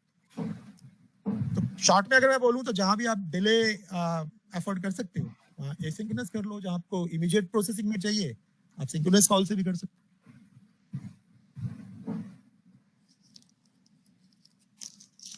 अब ये जो है, ये वाला आर्किटेक्चर है जो हम लोग एससीए को बता रहे हैं, तो इसमें दो चीजों की बात कर रहे हैं हम, इवेंट सोर्सिंग की भी कर रहे हैं और सीक्यूआरएस की भी बात कर रहे हैं। ये पहली बात तो ये दो अलग अलग डिजाइन पैटर्न्स हैं, ये सेम नहीं है। तो इवेंट सोर्सिंग तो जो मैंने अभी आपको बताया था वही है, एक मैसेज क्यू होती है। तो नॉर्मली आप इसको ध्यान से देखो, तो पहले आप पेशेंट माइक्रो सर्विस के ब्लॉक को देखो जरा। तो सीक्यूआरएस का मतलब है कमांड क्वेरी रिस्पॉन्सिबिलिटी सेग्रीगेशन। तो इसका मतलब ये है कि command is your right operations and query is your read operation, responsibility segregation.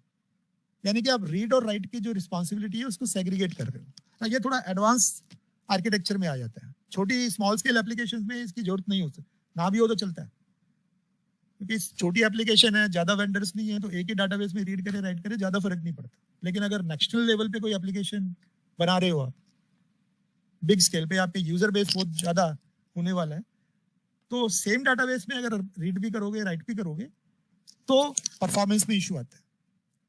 तो उसके लिए हम क्या करते हैं कि हर एक माइक्रो सर्विस का मैंने आपको बताया कि अलग अलग डाटाबेस होता है। तो इसी तरह से पेशेंट माइक्रो सर्विस का एक इवेंट स्टोर है, जो आप लेफ्ट साइड में देख रहे हो, इवेंट स्टोर है उसका। इसी तरह से अपॉइंटमेंट माइक्रो सर्विस जो है आपकी पिंक बॉक्स जो राइट साइड में है, उसका इवेंट स्टोर अलग है।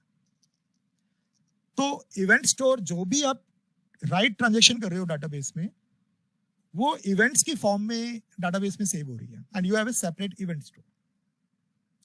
अब ये इवेंट क्या चीज है? तो मान लो आपने पेशेंट क्रिएट किया, patient creation is one event.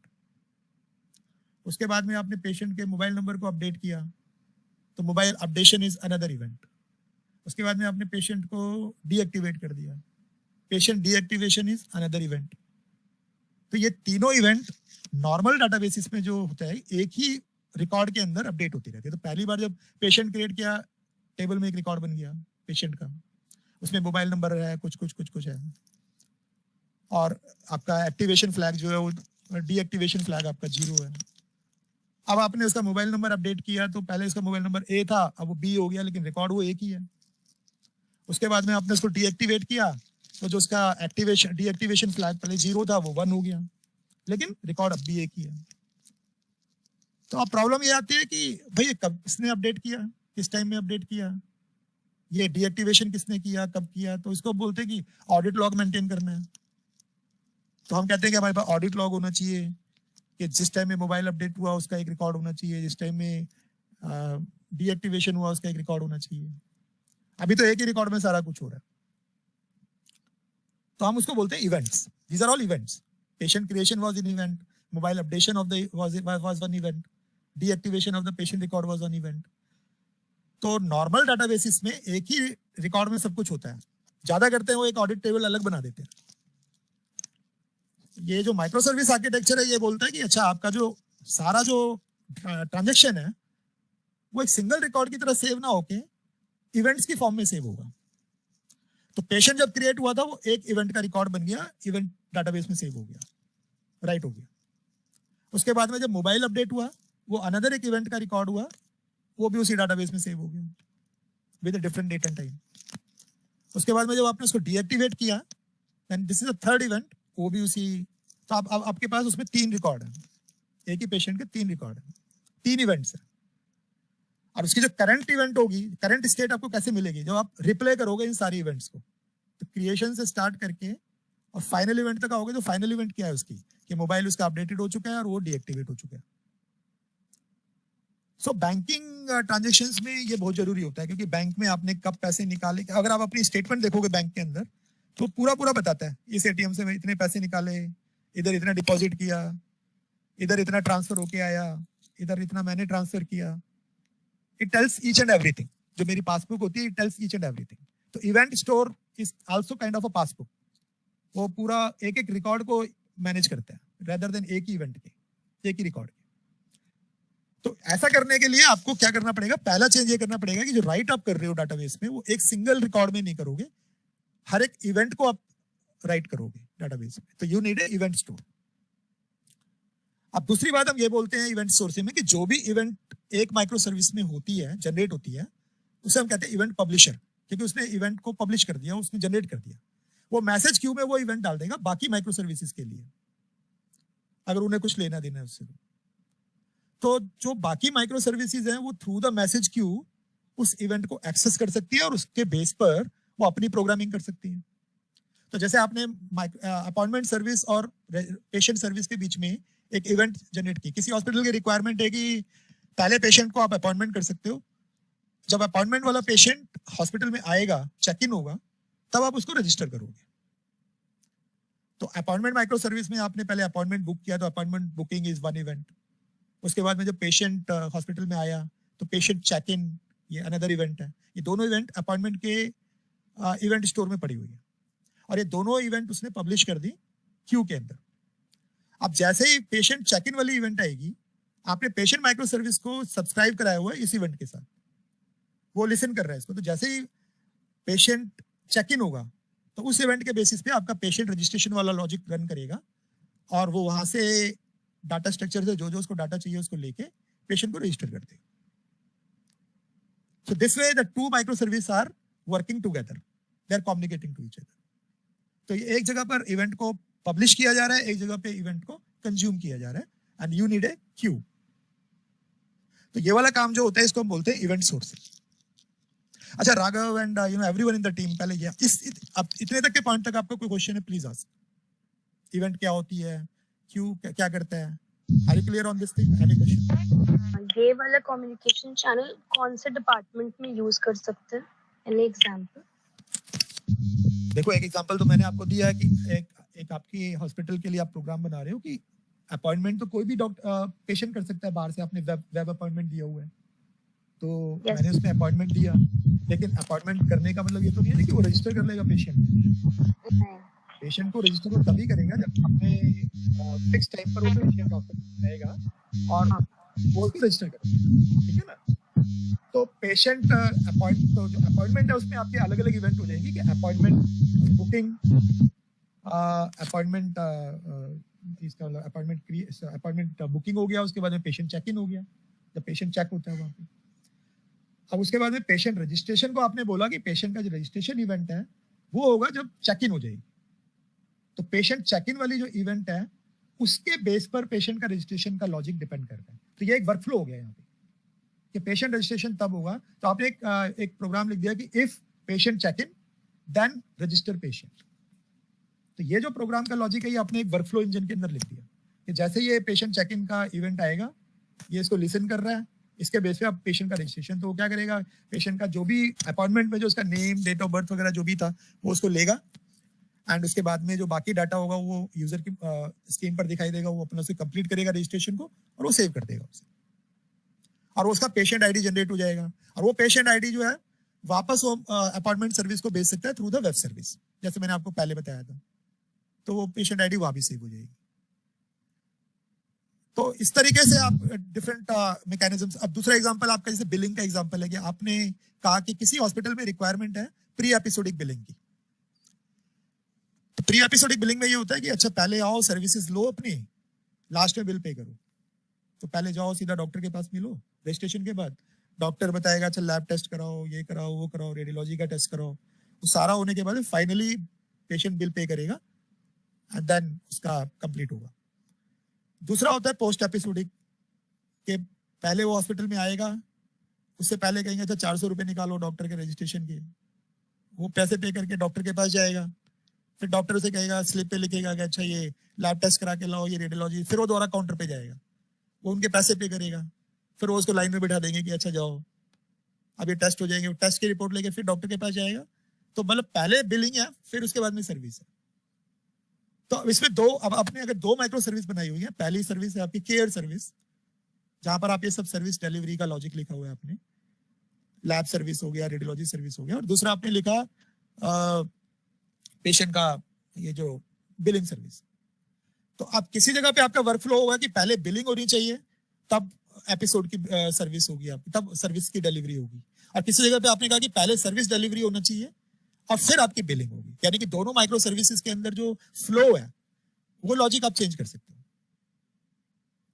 इतना आया समझ में? Is that right? Yes sir, आ गया। तो अब ये नॉर्मल सिस्टम्स में क्या होता है, नॉर्मल जो प्रोग्रामिंग करते हैं हम लोग, तो किसी ने जैसे अखिल सिस्टम ने लिखा कि उन्होंने लॉजिक लिख दिया कि भाई हमेशा पहले बिलिंग होगी फिर सर्विस होगी, जो नॉर्मली ज्यादातर हॉस्पिटल में होता भी है, वो उन्होंने कोडिंग कर दी। अब मैक्स हॉस्पिटल ने कहा कि नहीं, हमें तो पहले ऐसा चाहिए कि पहले सर्विस हो फिर बिलिंग हो, तो जाके उनका डेवलपर कोडिंग करेगा, उनके लिए चेंज करेगा। तो वो हमारे आज के हालत है, ये कॉन्फ़िगरेबल प्रोडक्ट नहीं होते, क्योंकि आपको जरा सा भी चेंज करना पड़ेगा, फ्लो में कॉन्फ़िगरेशन करना पड़ेगा, उठ के कोड में चेंज करना शुरू कर देते हो। अगर आपने इवेंट बेस्ड आर्किटेक्चर यूज किया हुआ है तो दोनों सूरतों में जब बिलिंग होती है तो बिलिंग के इवेंट जनरेट करता है, सर्विस होती है तो सर्विस के इवेंट जनरेट करता है, और ये सारे इवेंट्स आपके मैसेज क्यू के थ्रू कम्युनिकेट करते हैं। अब जो इनका फ्लो होता है इवेंट्स का, इनको आप कंट्रोल कर सकते हो through a external workflow engine. इसको हम बोलते हैं कोरियोग्राफी। तो ये जो कोरियोग्राफी, जैसे डांस कोरियोग्राफी होती है ना, वो स्टेप्स को कोऑर्डिनेट कराते हैं कि ऐसे ऐसे, फिल्मों में वो हमेशा एक कोरियोग्राफर होता है, वो डांस सिखाता है एक्ट्रेस और हीरो को। तो वो ये स्टेप्स को कैसे आपको कोरियोग्राफ करना है, वो आप एक्सटर्नल वर्कफ्लो में कर दो। तो किसी को रिक्वायरमेंट है कि पहले बिलिंग फिर सर्विस, किसी को रिक्वायरमेंट है पहले सर्विस फिर बिलिंग, तो आपको सिर्फ ऑर्डर ऑफ इवेंट्स को कंट्रोल करना है बस। आपको प्रोग्राम लॉजिक में कुछ चेंज नहीं होगा। तो ये आपका बन गया ना कॉन्फ़िगरेबल प्रोडक्ट। लेकिन ये करंट आर्किटेक्चर्स में पॉसिबल नहीं है कि करंट आर्किटेक्चर में तो एक तरह से लिख दिया डेवलपर ने तो वैसे ही चलेगा भाई। तो पहला तो डिजाइन पैटर्न है इवेंट सोर्सिंग, जो इवेंट्स के बेस पे कम्युनिकेशन होती है। तो आप जो ये स्लाइड देख रहे हो तो उसमें एक इवेंट पब्लिशर लिखा होगा, एक इवेंट कंज्यूमर लिखा होगा। अच्छा, दूसरा चीज आता है CQRS। अब CQRS में ये तो नहीं कहूंगा, मैंने शुरू में भी बोला कि हर बंदे के लिए जरूरत नहीं है, it's not a piece of cake for everyone. अब किसी का छोटा यूजर साइज होना है तो उसको तो कोई फर्क नहीं पड़ता रीड राइट से, एक डाटाबेस में भी हो सकता है। लेकिन लार्ज स्केल पे ई हॉस्पिटल है, सुश्रुत है, ये जो CDAC लेवल पे बना रहे हैं, NIC लेवल पे बना रहे हैं, इनको तो across the country, across the states use करना होता है। तो इनके लिए बहुत जरूरी है कि रीड एंड राइट को भी सेपरेट करना चाहिए। तो उसके लिए CQRS पैटर्न में रीड स्टोर और राइट स्टोर को अलग अलग रखते हैं। तो नॉर्मली क्या होता है कि राइट तो सारा इवेंट स्टोर्स में होता है, जैसे मैंने आपको बताया कि हर एक माइक्रो सर्विस के अलग अलग इवेंट स्टोर है। इसके साथ साथ हम एक रीड स्टोरेज और बना देते हैं। तो ये रीड स्टोरेज आपका एक सिंगल मैटेरियलाइज व्यू भी हो सकता है। तो आपने एक रीड स्टोर बना दिया। अब जो भी इवेंट अलग अलग माइक्रो सर्विस जनरेट कर रही हैं, वो सारी इवेंट को ये रीड इवेंट कंज्यूम कर रहा है और उसके बेस पे वो डाटा आपका रीड स्टोर में जाता रहेगा। तो अपॉइंटमेंट क्रिएट हुई तो उसका डाटा इसमें आ जाएगा, बिलिंग हुआ तो इसका डाटा इसमें आ जाएगा, पेशेंट रजिस्टर हुआ तो उसका डाटा इसमें आ जाएगा। तो एक तरह से ये कंप्लीट आपका एक सिंगल व्यू डाटाबेस है। जैसे आप बोलते हो ना कि नॉर्मल एप्लीकेशन में एक सिंगल व्यू डाटाबेस होता है, जिसमें एक ही डाटाबेस में सब कुछ होता है। अब क्वेश्चन आता है कि अलग अलग डाटाबेस का क्या फायदा है। तो जो भी आप राइट कर रहे हो वो तो आप अपने अपने माइक्रो सर्विस के इवेंट स्टोर डाटाबेस में कर रहे हो, तो आपका राइट तो हो गया अलग। जो भी आप रीड कर रहे हो तो पहले तो आपको अपने प्रोग्राम में ये लिखना पड़ेगा कि आपको रीड करने का और राइट करने का लॉजिक अलग अलग करना पड़ेगा। तो हम उसको बोलते हैं कि जितने भी राइट ऑपरेशंस हैं वो कमांड सर्विस से होते हैं और जितने भी रीड ऑपरेशंस होते हैं क्वेरी सर्विस से होते हैं। तो these are the program handlers. ये आपके अलग अलग फंक्शंस होते हैं जहाँ पे मैंने, अच्छा ये रीड का ऑपरेशन है, अगर मैंने लिखा गेट डॉक्टर अवेलेबिलिटी, तो जहां भी गेट वर्ड आ जाता है तो गेट वर्ड हमेशा जो होता है वो रीड से रिलेटेड होता है by default. So get patient billing data, patient का बिल का डाटा चाहिए, get episode data, get discharge summary data. ये गेट वाले सारे रीड वाले ऑपरेशंस हैं। तो जितने वाले रीड वाले ऑपरेशंस हैं वो सब आप क्वेरी हैंडलर को भेजोगे। और जितने भी आपके राइट वाले हैं, जैसे कि create appointment, create patient registration, ये क्रिएट बिलिंग, कमांड हैंडलर पे जाएंगे। तो कमांड हैंडलर इवेंट डाटाबेस के साथ हैंडल करेगा, वो इवेंट स्टोर में डालेगा डाटा, और हर माइक्रो सर्विस का अलग अलग इवेंट स्टोर डाटा है। और क्वेरी वाला जो डाटाबेस है, जो गेट वाले हैं, वो आपके सिंगल मैटेरियलाइज्ड व्यू से हैंडल हो सकता है। तो आपका रीड और राइट दोनों अलग अलग हो जाएगा। तो इसको हम बोलते हैं CQRS, command query responsibility segregation. तो जो हम करंट आर्किटेक्चर SCS को बता रहे हैं वो एक्सॉन फ्रेमवर्क मेन बताता है।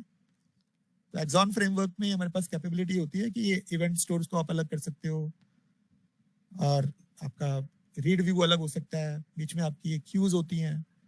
तो एक बार अगर इसको ठीक से कर लोगे तो आपको फिर रीड राइट ऑपरेशन अलग हो जाता है। उसका बेनिफिट ये है कि आपकी स्केलिंग आपकी बढ़ जाती है, क्योंकि नॉर्मल टेंडेंसी में 70% आपके रीड ऑपरेशन होते हैं, 30% आपके राइट ऑपरेशन होते हैं। और एक ही डाटाबेस में अगर सब कुछ जा रहा होता है तो आपके रीड की वजह से राइट भी इंपैक्ट होता है।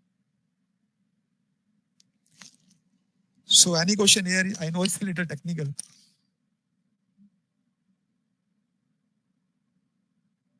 Analyst team, please feel free to ask अगर कोई डाउट है तो उसमें। नो सर, आ रहा है सब।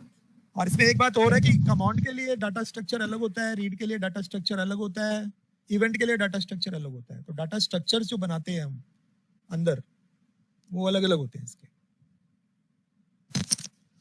तो सिंपल वे में अगर मैं बोलूं तो किसी को अगर आप कहो कि भाई अलग अलग माइक्रो सर्विस कर दो, मुझे इवेंट स्टोर अलग अलग रखना है, मुझे CQRS नहीं करना, चलेगा, कोई इश्यू नहीं है, तो वो यहां तक कर सकता है। This is also micro service architecture. कोई कहता है कि मेरे को ये भी चलो इवेंट भी नहीं हो पा रहा, मुझे सिर्फ इतना करना है कि बस अलग अलग माइक्रो सर्विस बन जाए, अलग अलग डाटाबेस बन जाए, उनको मैं वेब सर्विस के थ्रू कॉल करा दूं। हालांकि this is not a good design, but okay, that is also possible. और कोई अगर पूरा करना चाहते हैं तो ये आर्किटेक्चर है उसका। तो इसके हिसाब से हमारे पास within the micro service adoption भी 3 कैटेगरी होनी चाहिए, 3 ग्रेडिंग्स। तो कोई हाईएस्ट स्केल पे आना चाहते हैं तो ये फाइनल आर्किटेक्चर है, अदरवाइज ये और ये भी चलेगा।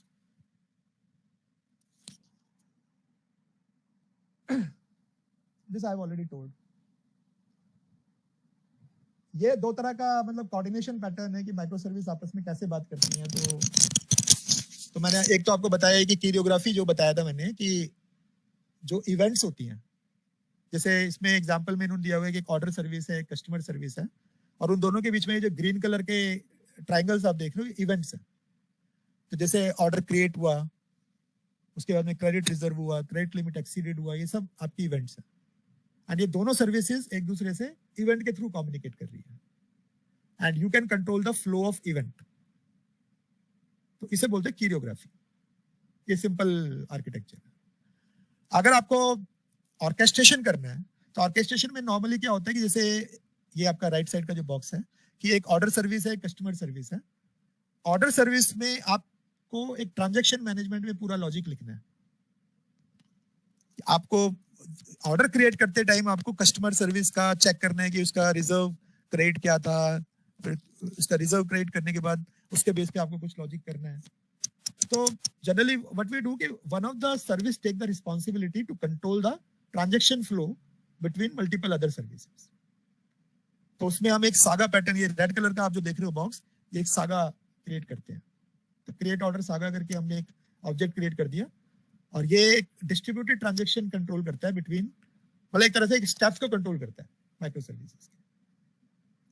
तो it's making a direct call to the other service, getting something, and then multiple calls होती हैं उनके बीच में। ये पूरा कॉल या तो एक साथ सक्सेस होगा या एक साथ फेल होगा।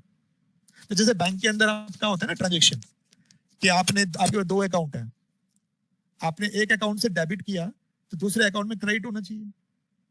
अब डेड एंड की तो कोई गुंजाइश है ही नहीं। हमेशा बैंक में आप देख लेना, हमेशा 2 अकाउंट होंगे। अगर एक जगह से डाटा जाए, अगर एक जगह से अमाउंट कम होगी तो कहीं ना कहीं अमाउंट बढ़ेगी। तो एक ट्रांजैक्शन की सक्सेस तभी होती है जब जितनी अमाउंट आपने यहाँ से कम की है अकाउंट ए से, उतनी अकाउंट बी में ऐड हो गई है, और दोनों ऑपरेशन जब सक्सेसफुल हो गए हैं, only then your transaction is success. अब जरूरी नहीं है कि ये दोनों अकाउंट एक ही बैंक में होंगे, हो सकता है एक आपका HDFC में और एक आपका ICICI में, मोस्टली ऐसा ही होता है। तो इसलिए आपको एक ट्रांजैक्शन मैनेजर की जरूरत होती है जो ट्रांजैक्शन को कंट्रोल करता है कि जो भी आपके स्टेप्स हैं, इंडिविजुअल स्टेप्स हैं, या तो एक साथ सक्सेस हो या एक साथ फेल हो। एंड क्योंकि आपकी एप्लीकेशन अलग अलग सर्वर्स में है, अलग अलग वेंडर्स ने डेवलप की है, तो ये डिस्ट्रीब्यूटेड ट्रांजैक्शन सिस्टम है। तो सागा पैटर्न जो है डिस्ट्रीब्यूटेड ट्रांजैक्शन मैनेजमेंट करता है। तो ये एडवांस सिस्टम्स में यूज होता है, जैसे आपका बैंकिंग डोमेन में या इधर उधर। Most of the health care related thing आप कोरियोग्राफी से भी कर सकते हो, बट एक्सॉन फ्रेमवर्क जो हम सजेस्ट कर रहे हैं उसमें सागा पैटर्न क्रिएट कर सकते हैं हम लोग। वो सब वो फ्रेमवर्क प्रोवाइड करता है।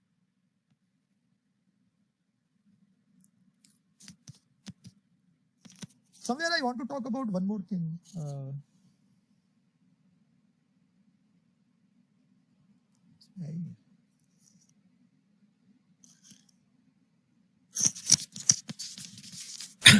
Okay. So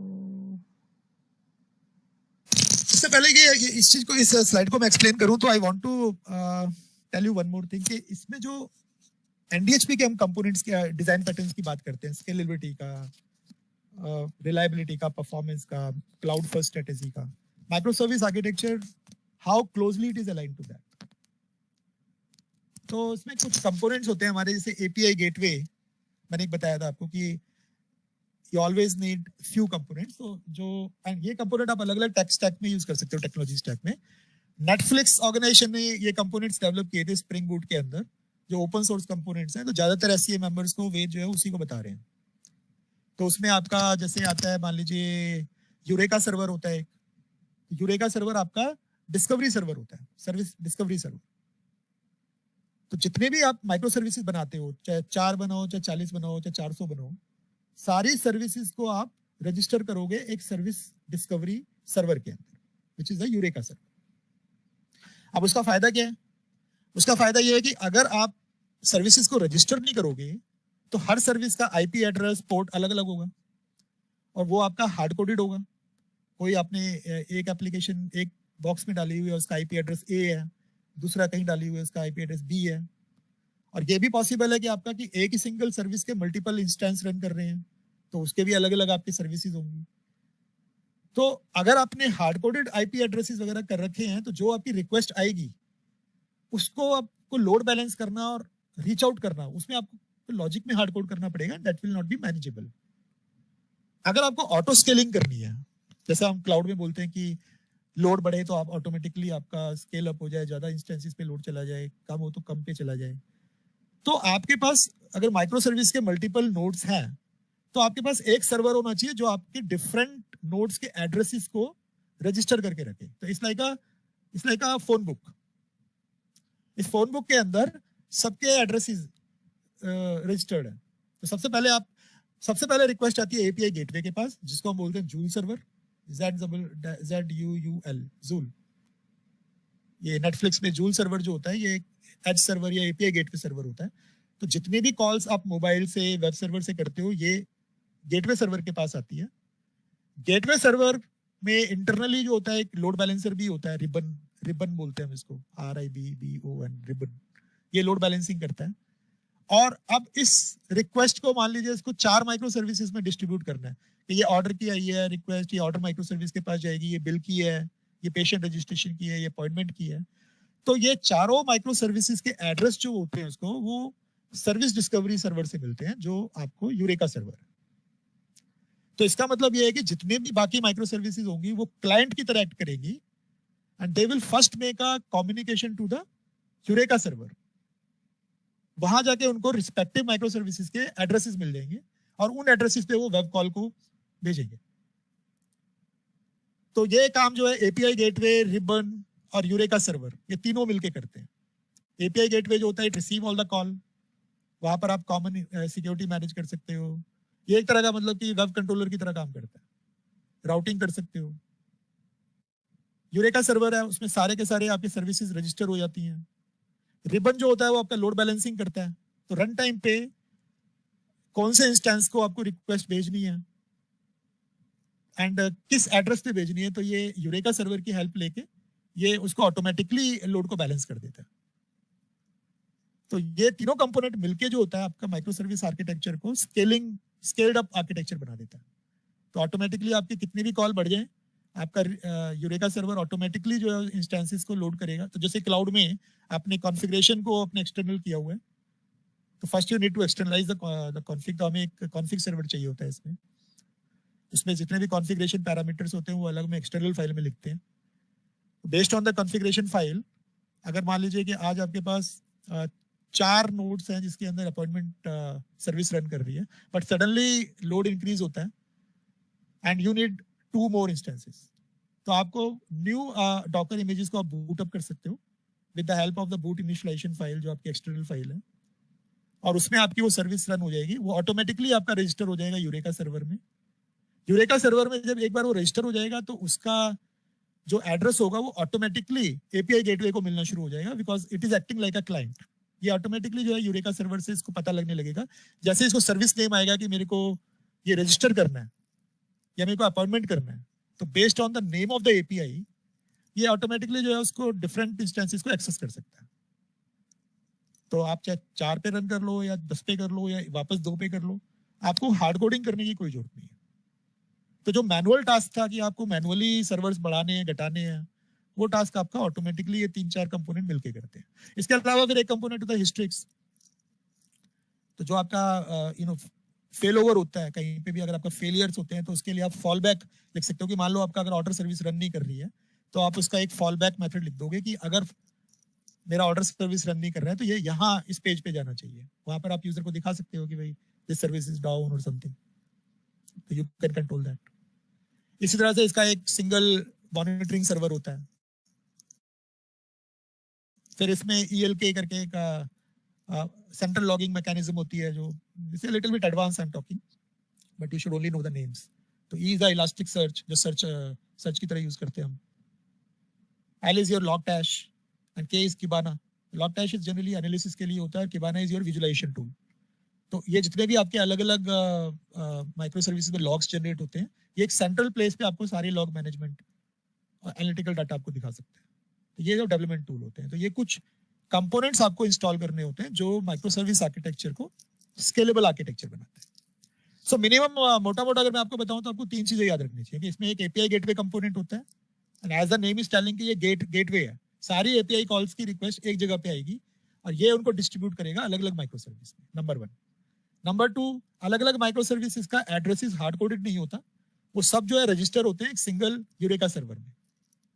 तो यूरेका सर्वर में सर्विस का एक सर्विस नेम जनरेट हो जाता है, और जो भी आपका API गेटवे होगा वो API गेटवे और उसमें एक रिबन कंपोनेंट होता है लोड बैलेंसर, ये दोनों मिलकर डिसाइड करते हैं कि किस सर्विस इंस्टेंस को कॉल भेजनी है।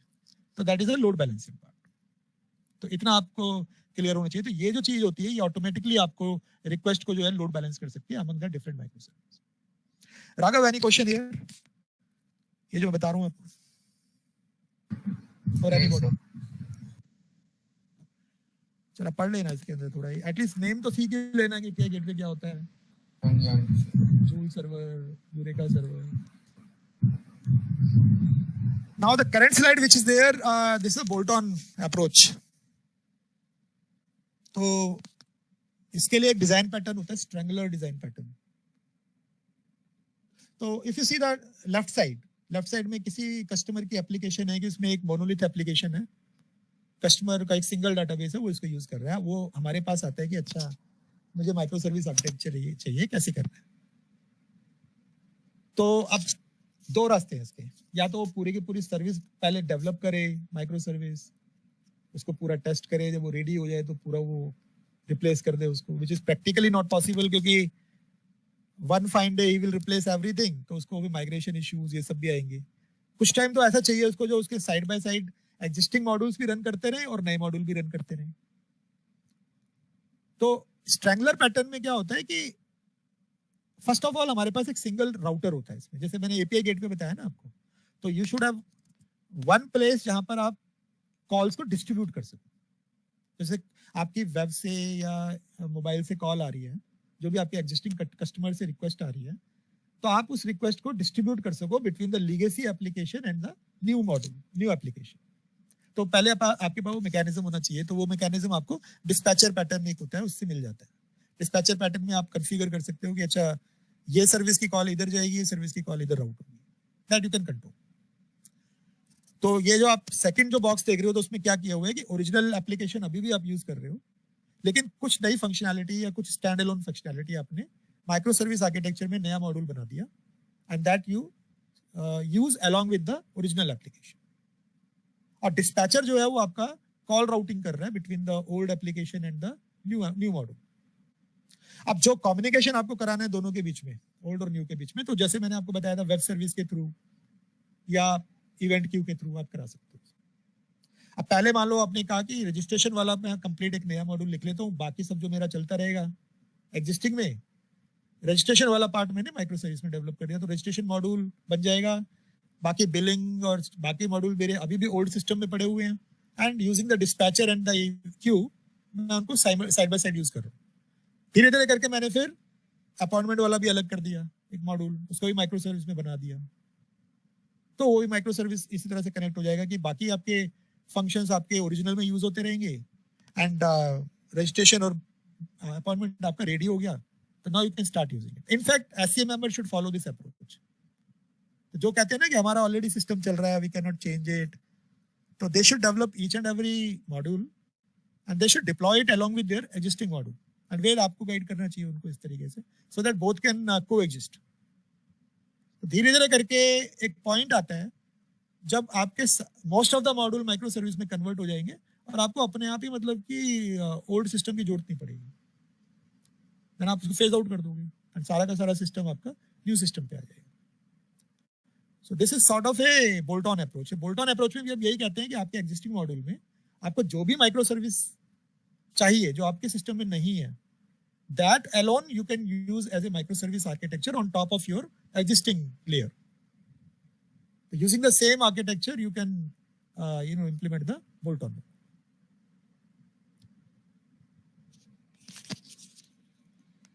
So, any question here?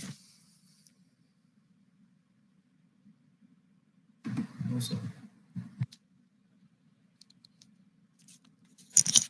बाकी ये सब डिजाइन का था तो ये कुछ ज्यादा जरूरी नहीं है। तो ये जैसे हमने विजिट माइक्रो सर्विस बनाया था, तो करंट आर्किटेक्चर में जो डिजाइन एससीए मेंबर्स को वेद बताते हैं, तो we have done 3 things in that. एक तो हमने एमडीडीएस के बेस पर सारा उनका एंटिटी टेबल्स वगैरह सब जनरेट कर दिया है, मैपिंग कर दिया है, पूरा डाटा मॉडल हमने डिफाइन कर दिया है। सेकेंडली हमने उनकी कमांड्स, इवेंट्स, क्वेरीज डिस्क्राइब कर दी है। कमांड जैसे मैंने तुम्हें बताया था कि कमांड सारा राइट ऑपरेशन होता है। तो राइट में जैसे ये पेशेंट रजिस्ट्रेशन का एग्जांपल आप देख रहे हो, तो create patient, update patient, merge patient, unmerge patient, link patient. And please remember कि जो डिजाइन हम दे रहे हैं this is not a comprehensive design, this is MVP design, क्योंकि ये प्रैक्टिकली पॉसिबल भी नहीं है कि पूरी दुनिया जान की चीजें हम लिख देंगे। तो we are giving them the MVP design. अब किसी को कुछ और डेवलप करना है तो using the same style they can develop more things और they can add more elements, तो कोई इशू नहीं है। तो command is everything what they are writing in the database. उसके बाद में जब भी वो डेटाबेस में राइट करते हैं तो जैसे मैंने बताया तो इवेंट जनरेट होंगी। तो क्या क्या इवेंट जनरेट होगी, जैसे पेशेंट क्रिएट किया आपने तो patient created is one event, कुछ अपडेशन किया पेशेंट में तो patient updation is another event, patient को मर्ज किया तो merge patient is another event, so on. तो ये सारे इवेंट्स, तो हमने सारी इवेंट डिस्क्राइब कर दी हैं, उनके डाटा डेफिनेशंस दे दिए कि हर इवेंट का ये डाटा होगा। एंड देन क्वेरीज, कि अगर पेशेंट माइक्रो सर्विस से रिलेटेड क्वेरीज आएंगी तो what are the common queries. तो जैसे मैंने बोला कि get patient by care provider, इस डॉक्टर के कितने पेशेंट्स हैं, या get patient based on ID, या get patient registered on a date. तो ये सब ईच डिजाइन डॉक्यूमेंट जो हमने बनाया है, तो each design document we are giving 4 things. Number 1, we are giving all the MDDS mapped entity tables, then we are giving all the commands, all the queries and all the events। और सभी जो SCA members हैं उनको हम सबसे पहले guide करते हैं कि एनवायरनमेंट कैसे सेटअप करना है, डेवऑप्स कैसे सेटअप करना है। तो जैसे मैंने आपको बताया कि you need the discovery server, you need the API gateway, उससे पहले आपको डॉकर इमेजेस बनानी है, and then you need the message queue जिससे आप इंटरेक्ट कर सको। अगर आपको कंप्लीट सीक्यूआरएस करना है तो एक्सॉन फ्रेमवर्क यूज करो, आपको कंप्लीट नहीं करना तो सिंपल आप कर सकते हो। तो that is a choice each SCA member can do, and they have to follow this kind of design. So that's all from my side. Any questions please feel free to ask.